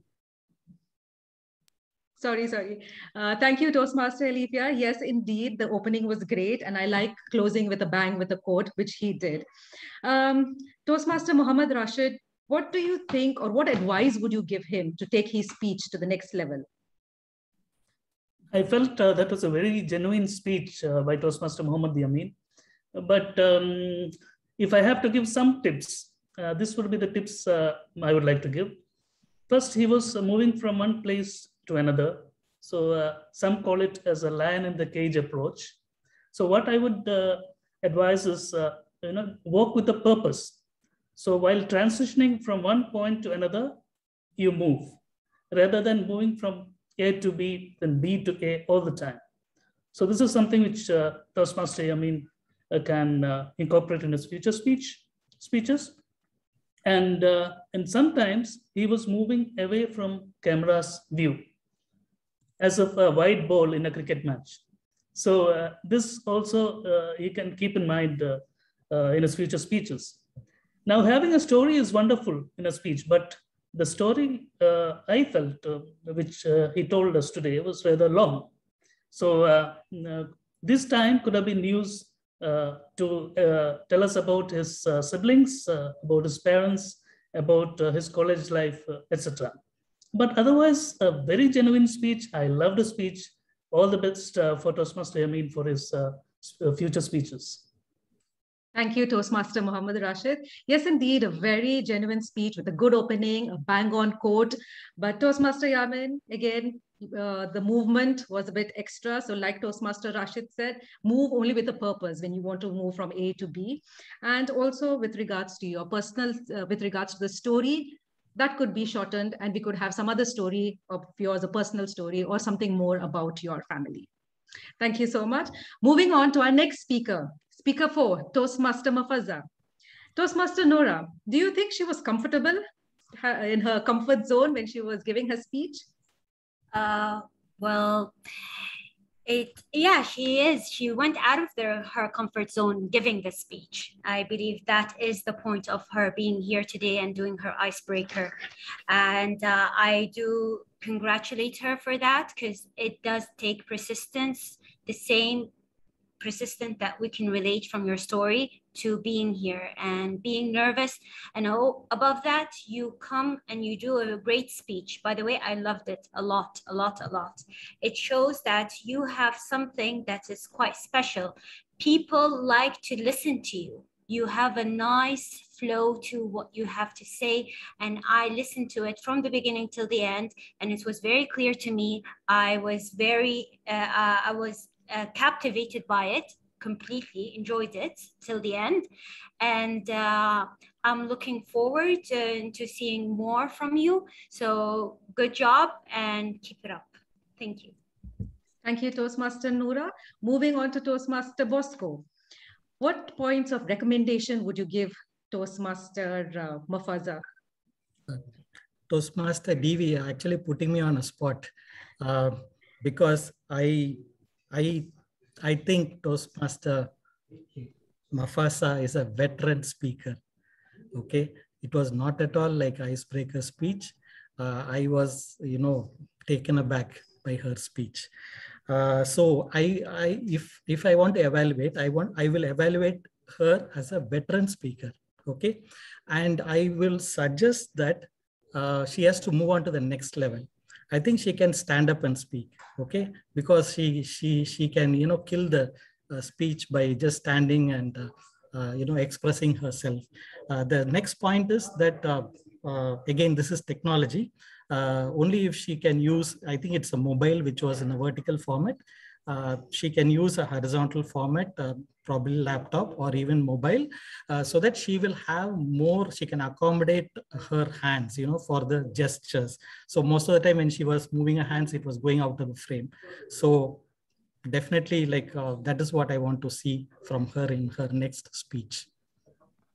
Thank you so much, Toastmaster Bosco. Just to summarize, it was an amazing speech. It didn't look like it was your first speech. Like the panelists say, you are a veteran speaker and you have already come out of your comfort zone. Bravo, kudos to that. And just few points of improvement, like Toastmaster Bosco said, if you could stand up, because in future, all our speeches are going to be, in real life, when you give speeches, you have to stand up. So might as well start it from now. And also, if the camera position of your mobile or your the device that you're using. Moving on to our next speaker, Toastmaster Aati. Toastmaster Bosco, how do you think was his transition from the opening to the body to the closing?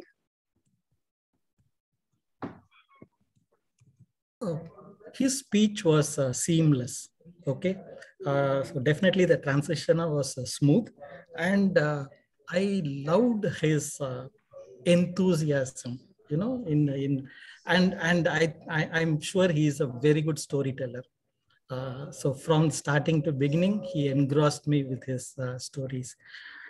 Apart from that, I also loved the way he managed the interruption that he had. So kudos to Toastmaster. Thank you, Toastmaster Bosco. And Toastmaster Nora, what do you think? It was an amazing speech, of course, but what do you think he could do differently for his next speech? That's great. Yeah. So as mentioned by Bosco, the interruption was there and he managed it very well. So he is a very proficient speaker. The sequence of his speech was very fluid, which gives him a very good advantage as a speaker. The only thing is, I think he could improve his grammar. And I think that would really level him up to a higher level. I think a level that where he would like to be. So instead of saying I grown up to I grew up. These are like small details, but maybe if we took care of them, we can improve better. So yeah, thank you. Thank you, Toastmaster Nora. Toastmaster Aati, you aced it. An amazing speech wherein all our panelists, everybody was gripped. Like Toastmaster Bosco said, it was like telling a story. You gripped us, you engrossed us from the beginning to the end. So amazing. And like panelist 4, Nora said, slight changes, just challenge yourself in terms of your grammar and you are there at the next level. Amazing job. Moving on to our next speaker, speaker 6, Toastmaster Oba. Toastmaster Muhammad Rashid.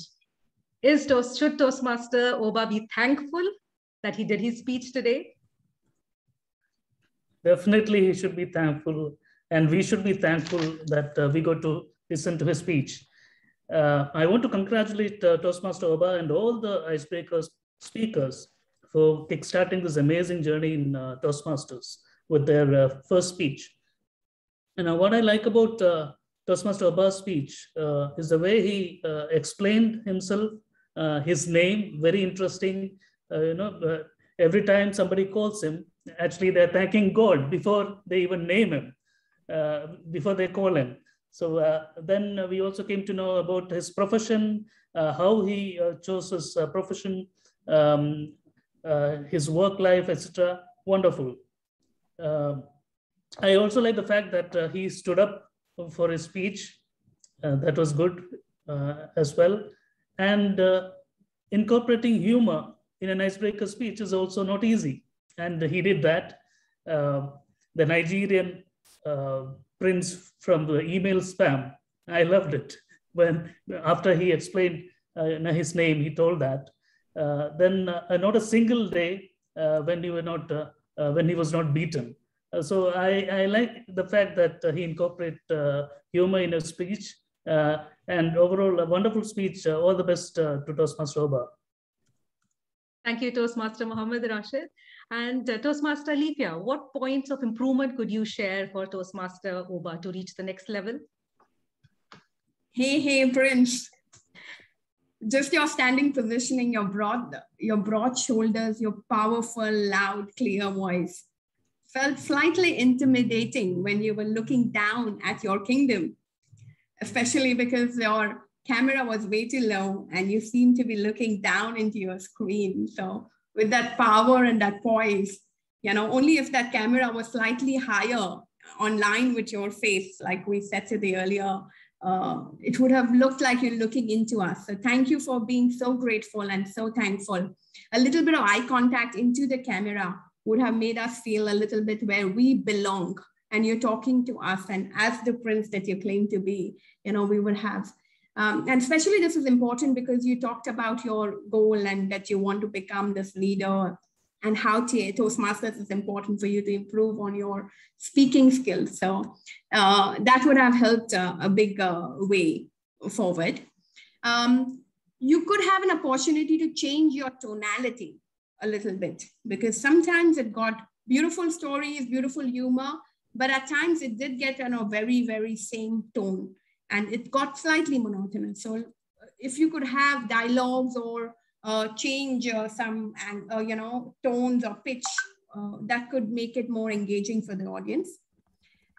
Also, could you have somewhere asked a question to the audience, because you've been so optimistic in this entire talk and it was beautiful, but somewhere you could have asked a question. For example, remind the audience, are you thankful? Like, you've had your downs where you were mischievous and still you were thankful, and then there were times when things didn't go well for you, and your mentors that you kept on saying that you're thankful for. But somewhere ask the audience, how many times have you had challenges, and have you at those times found anything to be grateful for? And that would have involved the audience into your journey of your mindset of being optimistic and grateful, whether things are going up or down. So those are small takeaways to ask questions, change a little bit of tonality, definitely look at your audience, don't look down. I don't know if you were looking at your keyboard or what, but probably notes, or I'm not sure, but look into the camera, because we're in this virtual space, and definitely have the camera at eye level. Thank you, Toastmaster Alifia. Hail Prince Oba. Very nice speech. And like Toastmaster Rashid said, to have humor in an icebreaker, kudos to you. That was really nice. You got our rib tickling. Amazing. And yes, you stood up. Your entire speech was so optimistic that we loved to listen to you. We're so thankful. We, like Toastmaster panelist Rashid said, we all are thankful for your speech today. Few things like Toastmaster Alifia said, you could work on your eye contact. You could ask more questions, more interactive. Overall, a very good speech. Moving on to our next speaker. Speaker 7, Toastmaster CB. Toastmaster Alifia, coming back to you again. What do you like about the Toastmaster CB speech that reflects the strengths of the speaker? CB, congratulations again for your first icebreaker. This is the biggest milestone any new Toastmaster would ever face, and you've done that brilliantly. To start with a quote of Albert Einstein was very, very powerful. That's the really great start. And then you introduced yourself. So that was really nice. You didn't just say, hey, I'm CB, and then start with your speech. All right. That was nicely done. So the start was beautiful. And I could not miss that beautiful misty background that you were probably relating to in your story. So when you were talking about having seen that background for the first time at 4 a.m. in the morning, I could actually visualize you from where you were sitting in your virtual screen. And I was almost on that journey with you when you moved to that city that morning. And apologies for, regrets for your family loss and, the hardships that everyone goes through. The most important thing is every person has a life story, and the more the highs and more the lows are, that's what makes it a passionate story. And every story has a lesson. So what I really valued from your icebreaker was your end, where you did use this opportunity to include the audience. You did say that life is a marathon, ups and downs always come. It's in your heart to succeed. So that was your takeaway message, which was very powerful. So with all your highs and lows, you did leave that message for the audience. So that was really well done. So very well checked on all the boxes. Your tone was clear, your language was nice, your grammar was good. You've had a few great stories and nicely done. So congratulations for your icebreaker, and we look forward to more speeches from you. Thank you, Toastmaster Alipia. Toastmaster Muhammad Rashid, what would you say about Toastmaster CB's body language? Was it in coordination with his speech? What advice would you give him at this point? Yes, Toastmaster Toastmaster CB today's was his icebreaker speech. So most important thing was to speak in front of the audience, which he did. But as you said, in the future, he can start incorporating gestures, body languages, walking a bit, etc. But today, what I would like to tell him is, you should have stood up. If you don't face your fear, if you don't expose yourself to the fear, it will never happen. So somewhere you have to give it a start. So once you stand up, face the audience, start giving a speech, eventually one day you will realize that the audience will be in your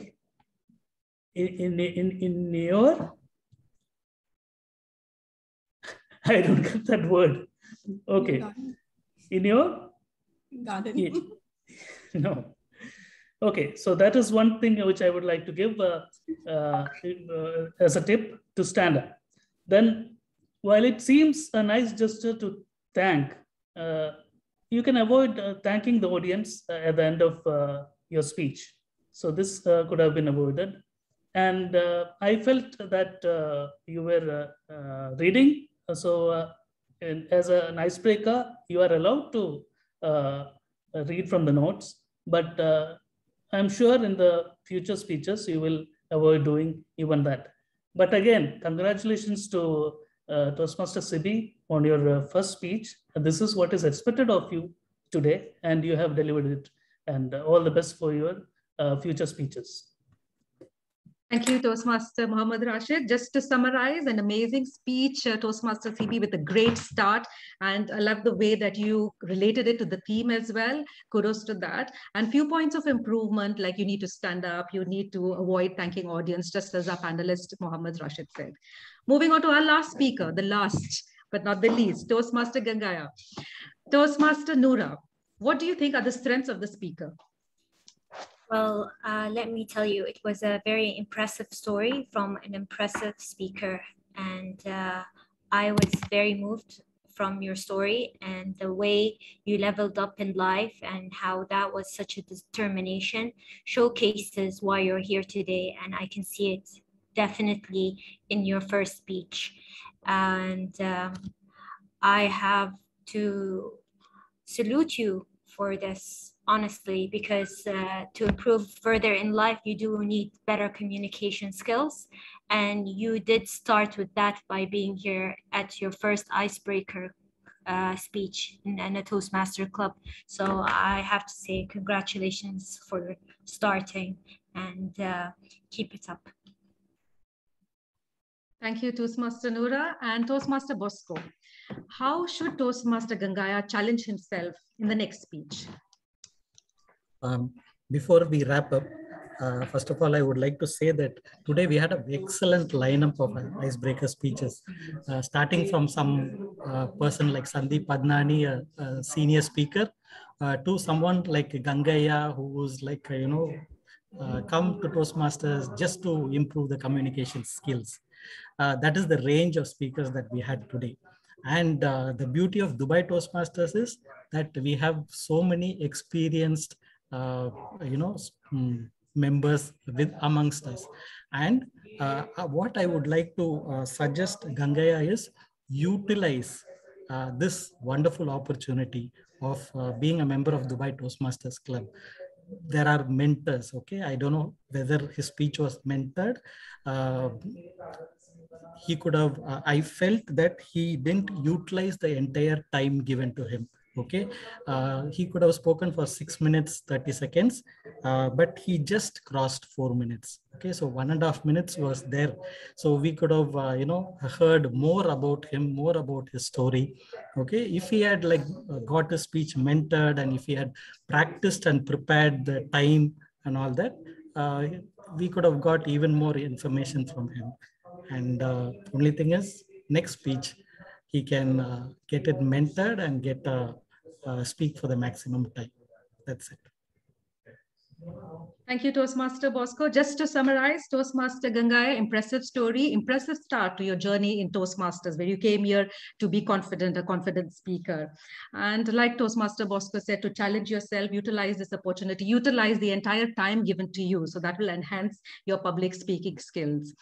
Overall, amazing speeches from all our 8 speakers, and a round of applause for all my 4 panelists who did an amazing job today. I'm sure the panelists had a cathartic effect on our speakers. Thank you so much, panelists, and over to you, Toastmaster of the Day.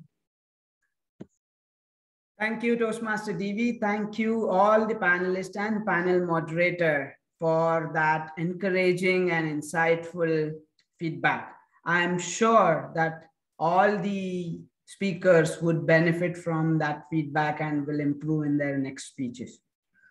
Moving on with our agenda is every evaluator needs an evaluation. That's what the beauty of Toastmasters journey. And to do this, we have one of our most senior members, distinguished Toastmaster Ramesh Anantaraman.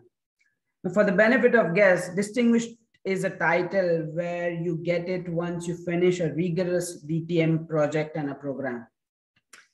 We are so glad and honored to have such a wonderful dignitaries amongst with us. With that, I'd like to invite Toastmaster Ramesh Anantaraman to present the evaluation on Toastmasters DVs as panel moderator. Toastmaster Ramesh Anantaraman. Thank you very much, Toastmaster of the Day, Abdul. And thank you very much for very generous and kind words. Getting on to our panel moderator. As a panel moderator, she had a few objectives in terms of how to handle the panel. Introduce the panelists effectively, create a comfortable environment, communicate with respect, share the time with the panelists, have open-ended questions, prepare the panelists. Now, in terms of what was done by DB excellently was introducing the panelists. Everybody was given a proper introduction, and she created a very comfortable environment. She is a naturally comfortable speaker, and she makes everybody at ease. And that's what the way she questioned, the way she posed questions and elicited answers, she created an extremely comfortable environment from my perspective, potentially too comfortable environment. And that is why a lot of people went over time. Communicating with respect, absolutely done. And she had open-ended questions, which enabled the panelists to elaborate rather than just saying a yes or a no. But on today, she could have used some closed questions. What she could have done better, number 2, one of the important aspects when you're talking about sharing the time effectively in the panel among the panelists, she had 2 objectives. One was to share the time with the panelists equally, and number 2, share the evaluation time for each of the 8 speakers equally. I think that's where she lost out. Now, what she could have done to ensure that she has achieved those objectives and also be on time, I guess she went over by at least 4 or 5 minutes, preparing the panelists. She should be aware that all these panelists are used to the standard way of single evaluation. Everybody starts off, they have the sandwich approach, they always start an introduction, suggestions, they want to close it. They should have been briefed. This is not your role today. Your role is a panelist. I'm going to ask you specific questions. You're going to give me point-based answers. As a moderator, my job to summarize it. You don't have to worry about summarizing. You don't have to worry about encouraging the speaker and coming up. Virtually, I think almost every panelist came back and saying, oh, wishing all the very best for the speakers, next projects. That's not the panelist role. That's the panel moderator's role. Everybody should have no need to summarize. The panelist's job, like I said, no need to summarize. Stick to the question what is asked of you. Everybody, whenever they were asked for what were the points for improvement, what could have been done better. Everybody started off with the sandwich approach. I'm first going to give some good points and then I'm going to give recommendations. Not required. Somebody already gave the good points. Just stick to them. So if you had understood your panel, prepared them better, you would have been much more effective. And overall, a fantastic job done for a first-time panel moderator. Thank you very much, and over to the Toastmaster. Thank you, DTM Ramesh, for the wonderful evaluation. Moving on with our agenda, it's the reporting time. There's one Toastmaster who has been noting all our ahs, ums, and filler words. That is Toastmaster Khaja. Toastmaster Khaja has been in Toastmaster journey for 8 months. And his take on the life journey is, he feels that life is marathon, as it is longer, and whatever you aspire to be, the things that you want to happen takes time. May I please request Toastmaster Khaja to share the ahs report, counter. Toastmaster Khaja. Good evening, fellow Toastmasters. My role as an hour counter is to note and keep track of words and sounds used as a crutch or pause filler by anyone who speaks during the meeting. The use of inappropriate interjections as, and, well, but, so, like, you know, as well, and sounds like or. I will also make note of any uses of crutch or filler words mentioned. So first speaker, Toastmaster Sandeep used the word 2 times. Toastmaster Rashid used the word 2 times, and he also repeated the word that 2 times. And Toastmaster Yamin used the word 2 times, and he also repeated the word that 2 times. And Toastmaster CB used the word 7 times, and he also repeated the word and 2 times. And finally, Toastmaster Gangaya used the word as 2 times. And that's it for the count report. Thank you. Thank you, Toastmaster Khaja. Moving on with our agenda, it's the time for Wordmaster's report. May I please request Toastmaster Gautam to present the Wordmaster's report? Yeah. Okay, so for the word of the day, that is catharsis, Toastmaster Abdut has used it once. Toastmaster Devi has also used it once, and Toastmaster Nisha had written it out in the chat, so I'm counting that. So yes, as far as I can remember, yes, that's it. Thank you.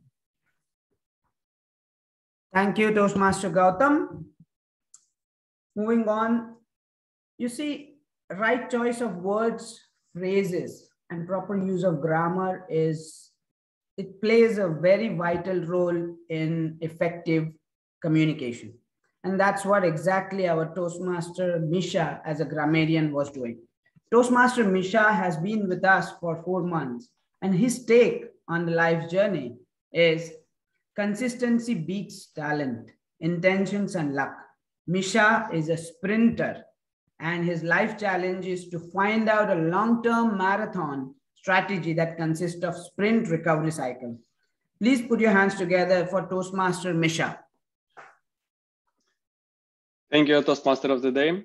I was so impressed with wonderful speeches and bright personalities that I didn't catch much as a grammarian. What a catharsis. But there is my notes. President Sagar said key informations, it's better key points or important information. Then I would highlight, I liked very much why on earth. That was not very frequent phrase, but I like it.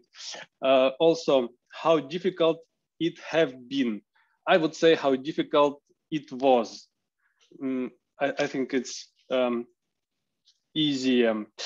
Also, what I liked definitely, struggle to see ends meet. This is very nice expression. Also, YOLO, you live only once, and life alive fullest. Very nice, very powerful statement. I liked how Toastmasters Mohammed said, painfully shy. Also rare expression. But get money to home, better send money. Till time expired. More familiar, time was over, I would say. Toastmaster Mafaza, comfortable bubble world. Very nice set. Take challenge, being shy. Very powerful statement, thank you. TM Ati, memories still vivid. Vivid, very nice word, but memories are still vivid, I would say. Father was a teacher, mother is a homemaker. If you start with was, I think stick to was, also past indefinite. Customers lost big amount of money. Customers, plural, big amounts. And the cherry on the top, she is energetic and our strength. Very powerful and very nice statement. Thank you, that's it. Over to you, Toastmaster of the day. Thank you, Toastmaster Misha. Thank you for that wonderful session. As I said a while ago, every evaluation needs an evaluation. And that's the way we grow. And one Toastmaster has been monitoring overall conduction of this meeting right from the beginning. He was a formal intelligence officer. I'm just kidding, don't be surprised. But like an intelligence officer, nothing really gets missed from his meticulous observation. Toastmaster Minesh has been with us in Toastmaster journey for 3 years. And his take on life journey is, quote unquote, sometimes a sprint, sometimes a marathon. Knowing the difference is an art of living, because some things are long-term plans and others are short-term pleasures, and everyone needs a good mix of both. Please join hands together for our general evaluator, Toastmaster Minesh. Thank you very much, Toastmaster of the day. A very good evening for the Toastmasters and guests. I'm the general evaluator for today, and I will be keeping an eye on the meeting, and we'll be giving a few notes. So we started the meeting sharp on time at 6:45, which is always a good sign. And it's kudos to the team behind the scenes that are managing it, making sure all the members are present. I did notice in the start, we had, I think, a little bit of an issue with the spotlight. Maybe the Sergeant-at-Arms could just try it out before the meeting. That would probably help. Speaking of the Sergeant-at-Arms gave a very eloquent opening to the meeting. I thought she was very well prepared and falling really well into the role. Covered all the points and is now sort of coming offhand. It's a job well done. Then I was taken over by the president, Toastmaster Sagar. There was a very good introduction for Toastmasters in general. We have a presentation, and I did notice he mentioned that it needs to be updated. If so, it should just be looked at beforehand and made sure that it's all up to date. But I thought it was delivered very well, and it was very good background into the organization and also coming down all the way to club level. So well done. I would have liked to see a little bit more enthusiasm from our president. Maybe just been a long working day, but his usual perkiness and energy was a little bit missing, and I'd like to see that. Welcoming the distinguished, or rather the distinguished members of our club. I think the president missed a few. Just keep an eye out or have the VP Education help you out in identifying our key members. Then lastly, just I felt the Toastmaster of the day needed a better introduction. He's a big figure with a big stature and big presence in our club. And I think a little bit more of an introduction would have helped. So speaking of the Toastmaster of the day, we have our very own Toastmaster Abdul. What I really liked was in the start, you had a little story and you're a natural storyteller. And at that point, setting the theme, you had all of the audience engaged and we were ready to take on this marathon or sprint as you would have it throughout the rest of the meeting. So a job well done on setting the pace right at the start. I did notice that timing was a little bit off from the very beginning. Maybe just paying attention to the time would help. And I noticed that the Toastmaster of the day decided to give the speech objectives. I would like to see the panel moderator give it, just because she's conducting the panel, just an opinion that I have.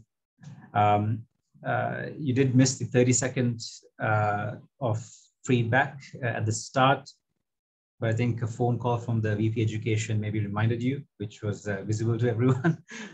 Maybe just turn off your camera if you're taking a call, just not to be distracting. But it was mentioned after that, so it was great and good to see that the feedback was being given to all of the audience.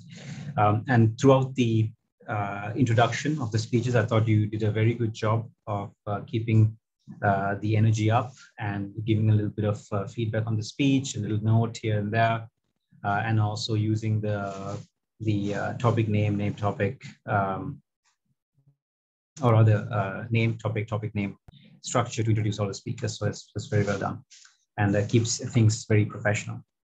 And throughout the meeting, you didn't really miss a beat here and there. It was all as per the agenda, and you kept to it. In the start, you gave an overview of what the agenda was going to be, and it was done really well. So a job well done, Toastmaster of the day.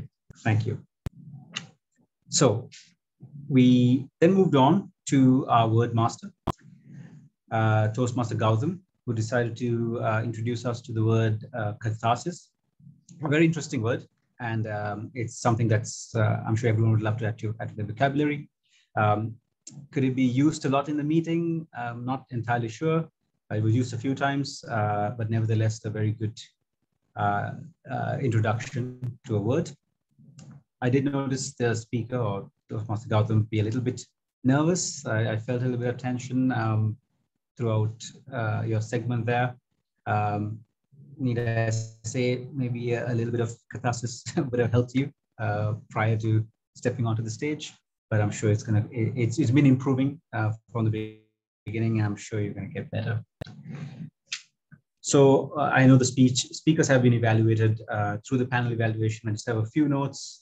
We had speaker one, Toastmaster Sandeep, veteran speaker. Nothing more I can say than the evaluations that were given, but I would like to see the camera position at eye level. It's not very comfortable when the camera is just sort of flipping, or rather we are looking up at you. So that would have helped. Toastmaster Rashid Hussain, a fantastic storyteller. I really like the speech. Keep it up, well done. Toastmaster Mohammed Yamin. I'm sure you paid attention to your evaluation. Just try to watch the video of this meeting so you understand exactly what those comments were. I think it'll help to have a look at your own speech. Toastmaster Mafaza, I don't actually have any notes here for you because I was so enthralled in your speech. I thought it was really well done, and you got the notes there from the evaluators. Speaker 5, Toastmaster Abdul Ati, let's say. I think, I think all my notes have been covered up by the evaluators. Well done. Toastmaster Oba, good to see you taking the stage. Great speech. You have very good delivery skills and also structuring your speech and humor. Excellent to see that. Speaker 7, Toastmaster CB. I think it was a very good example of an icebreaker speech. I think the structure that you used really was well thought out, and everything that you had in there was a good example for the people to see in how to structure a speech. Toastmaster Gangaya, our last speaker, I think you have something very unique, which is an excitement and authenticity to your speech. Speaking ability, never lose that.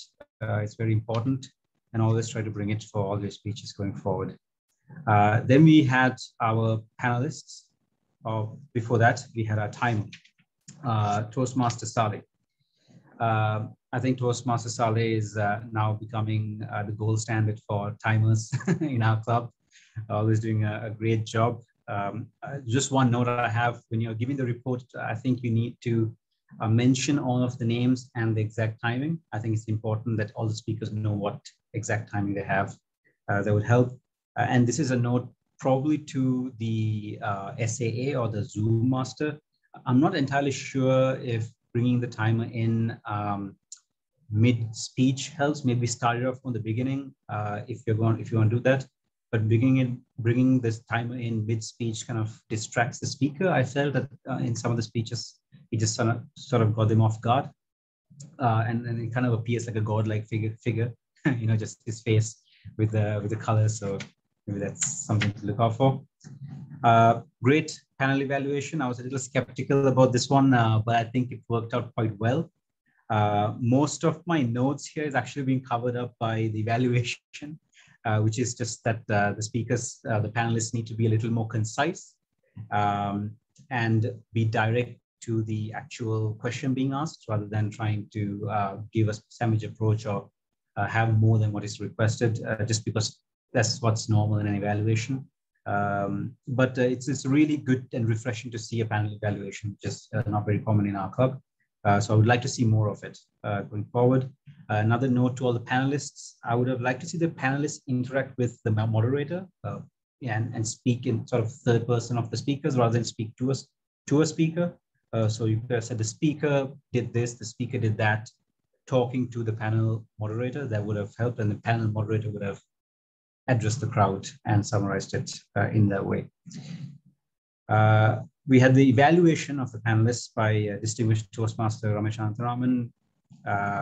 Amazing, very detailed analysis of the panel moderation. Of course, an expert in it, and very good points for everyone to take note of. Then we have Toastmaster Kaja, who was our counter. Firstly, I like seeing Toastmaster Kaja take up roles. It's really nice to see you on stage more and more as the meetings progress. I thought you had a very brief and effective report, which is great for the short time that we have. I just wish if you could, in going forward, just pace your report out a bit, so it helps sort of give a little bit of a gap between each person. Then we had the grammarian, Toastmaster Misha. Obviously, grammarian is a little, you know, everyone takes a little bit of hesitation in taking this role. Very happy to see you take it. And I really like the fact that when you saw good use of grammar, you mentioned the person's name, but you deliberately didn't mention the person's name when you had a point of improvement, which was really well done. And of course, doesn't name and shame people, which is great. And I thought your selection that you had in the report was very well done as well. So well done on that. All in all, we had a very interesting meeting with a different structure today. It was very refreshing.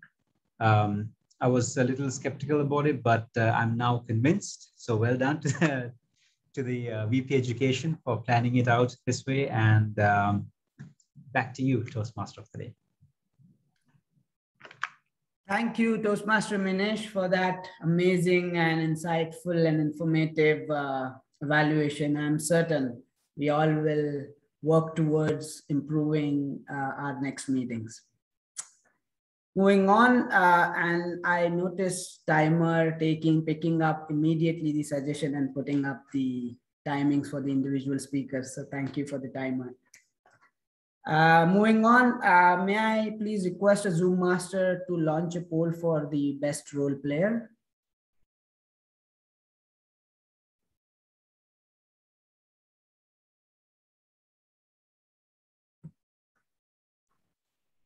Done. Polls launched, you can continue. I'm getting responses. So talking about journey of life, you remember I left it in the beginning that many of you might have watched the videos and speeches where the Toastmaster, whether life journey is a marathon or a sprint. Many would say that life is a marathon and not a sprint. But I have a little different take on it.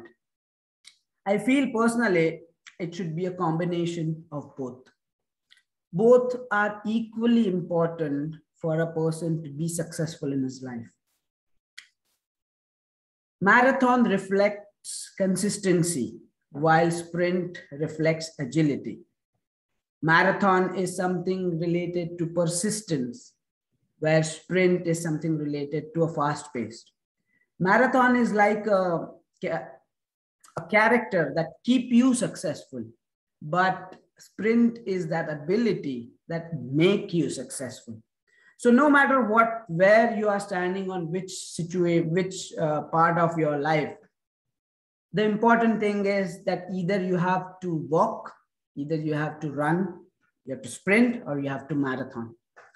At this time, it reminds me of a very wonderful quote said by Martin Luther King. If you cannot fly, run. If you cannot run, walk. If you cannot walk, crawl. But whatever you do, you have to keep moving forward. So no matter what, it's either with the winds or against the winds. The sail is must. This reminds me of a very famous Bollywood dialogue in Ye Jawani Hai Diwani. In that the actor says, मैं चलना चाहता हूँ, मैं दौड़ना चाहता हूँ, मैं उड़ना चाहता हूँ, बस मैं रुकना नहीं चाहता. In English, what it means, the actor says that I want to walk, I want to run, I want to fly, but I just don't want to stop. And before I end this session, I'd like to show one picture. Zoom master, can you please show this picture? Now I'm sure that all of you or most of you must have seen this photo going viral on the social media. What do you think about this? Is this transformation from 2016 to 2021, is it sprint or marathon? For most of the countries, achieving such a growth it takes decades of time. And for many countries, it's even a dream only. But UAE has achieved this in just 5 years. And mind you, that 5 years include one of the worst years that we ever have witnessed, the year of 2020. Isn't it a sprint transformation? UAE leadership's vision, commitment, consistency, dedication, and perseverance and ability to dream big like a marathoner made this possible, but like a sprinter in just 5 years. So that's why I say, if you want to be the first, you have to move fast, but you have to move fast consistently like UAE. It's time to unlearn that life is not a sprint, it's a marathon. Life is sprint and a marathon. With that said, I'd like to thank all of you to hearing me patiently and bearing with me all throughout this meeting. Special thanks to TMDV who encouraged me to take this role, and I'm so glad that I did. Thank you very much once again. Over to you, President.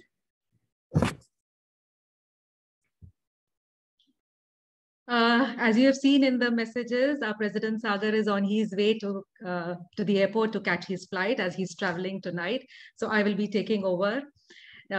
First of all, a huge round of applause for our Toastmaster of the day, Toastmaster Avadhoot Chende. Amazing team, amazing session. The meeting was so full of life because of you. And let me all tell you one thing. His granny is not well. She is sick. She's in ICU in India, but yet he kept up to the spirit. So double applause for him for maintaining that rhythm throughout the meeting and not giving up till the last minute. Thank you so much, Toastmaster Avadhoot. You did me proud today. Now, without further ado, let's move on to the awards and recognition. Let me share my screen.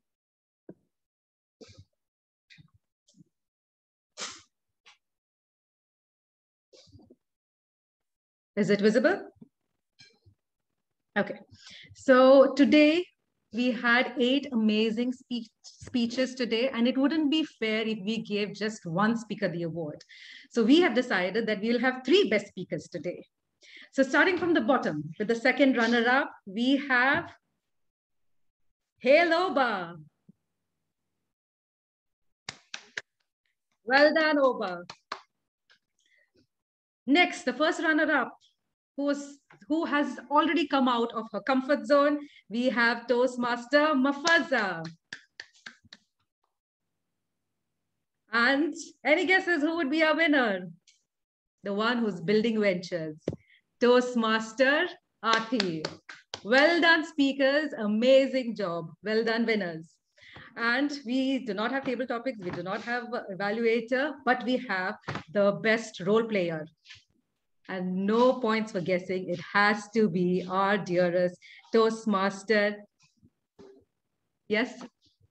Exactly. Our G Toastmaster Manish.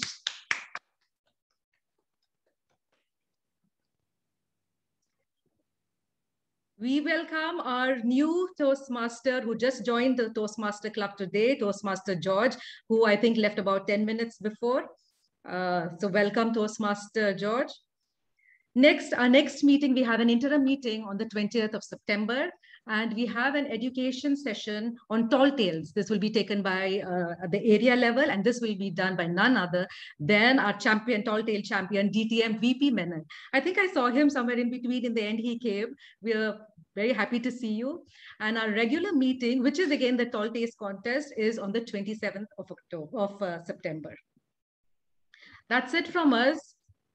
With the power vested in me, I now declare this meeting closed. Thank you, everyone, and have a good night. TV, we have a few guests, so can we have their feedback? Okay, sure. Guest, who are our guests? Guest Celine. Hi, good evening, everyone. It is nice to have you all here. I was just trying to understand what is happening with this club, and very enthusiastic to join as well. So this was an informative session that I was trying to attend. Thank you all, and I like the presentation. I mean, the role player, I don't know what is his position over here, but Avadhoot Chende, he did it very well. And of course, you, Devi, and I like your moderation part, and all the speakers have done it well. I will like to know more about how the club works, and will love to join with you guys. Thank you. Thank you, Susan. You are in the right place indeed, and the right person to get in touch with Toastmaster Noora. She will get in touch with you if you could drop in your details in the chat. Toastmaster Malisha. Guest Malisha. Would you like to introduce yourself? Hi, yeah. I'm Malisha, and Toastmaster Minesh invited me for this event. So thank you very much for inviting me. I really enjoyed it. I did not expect to get so moved by the speeches that I heard today.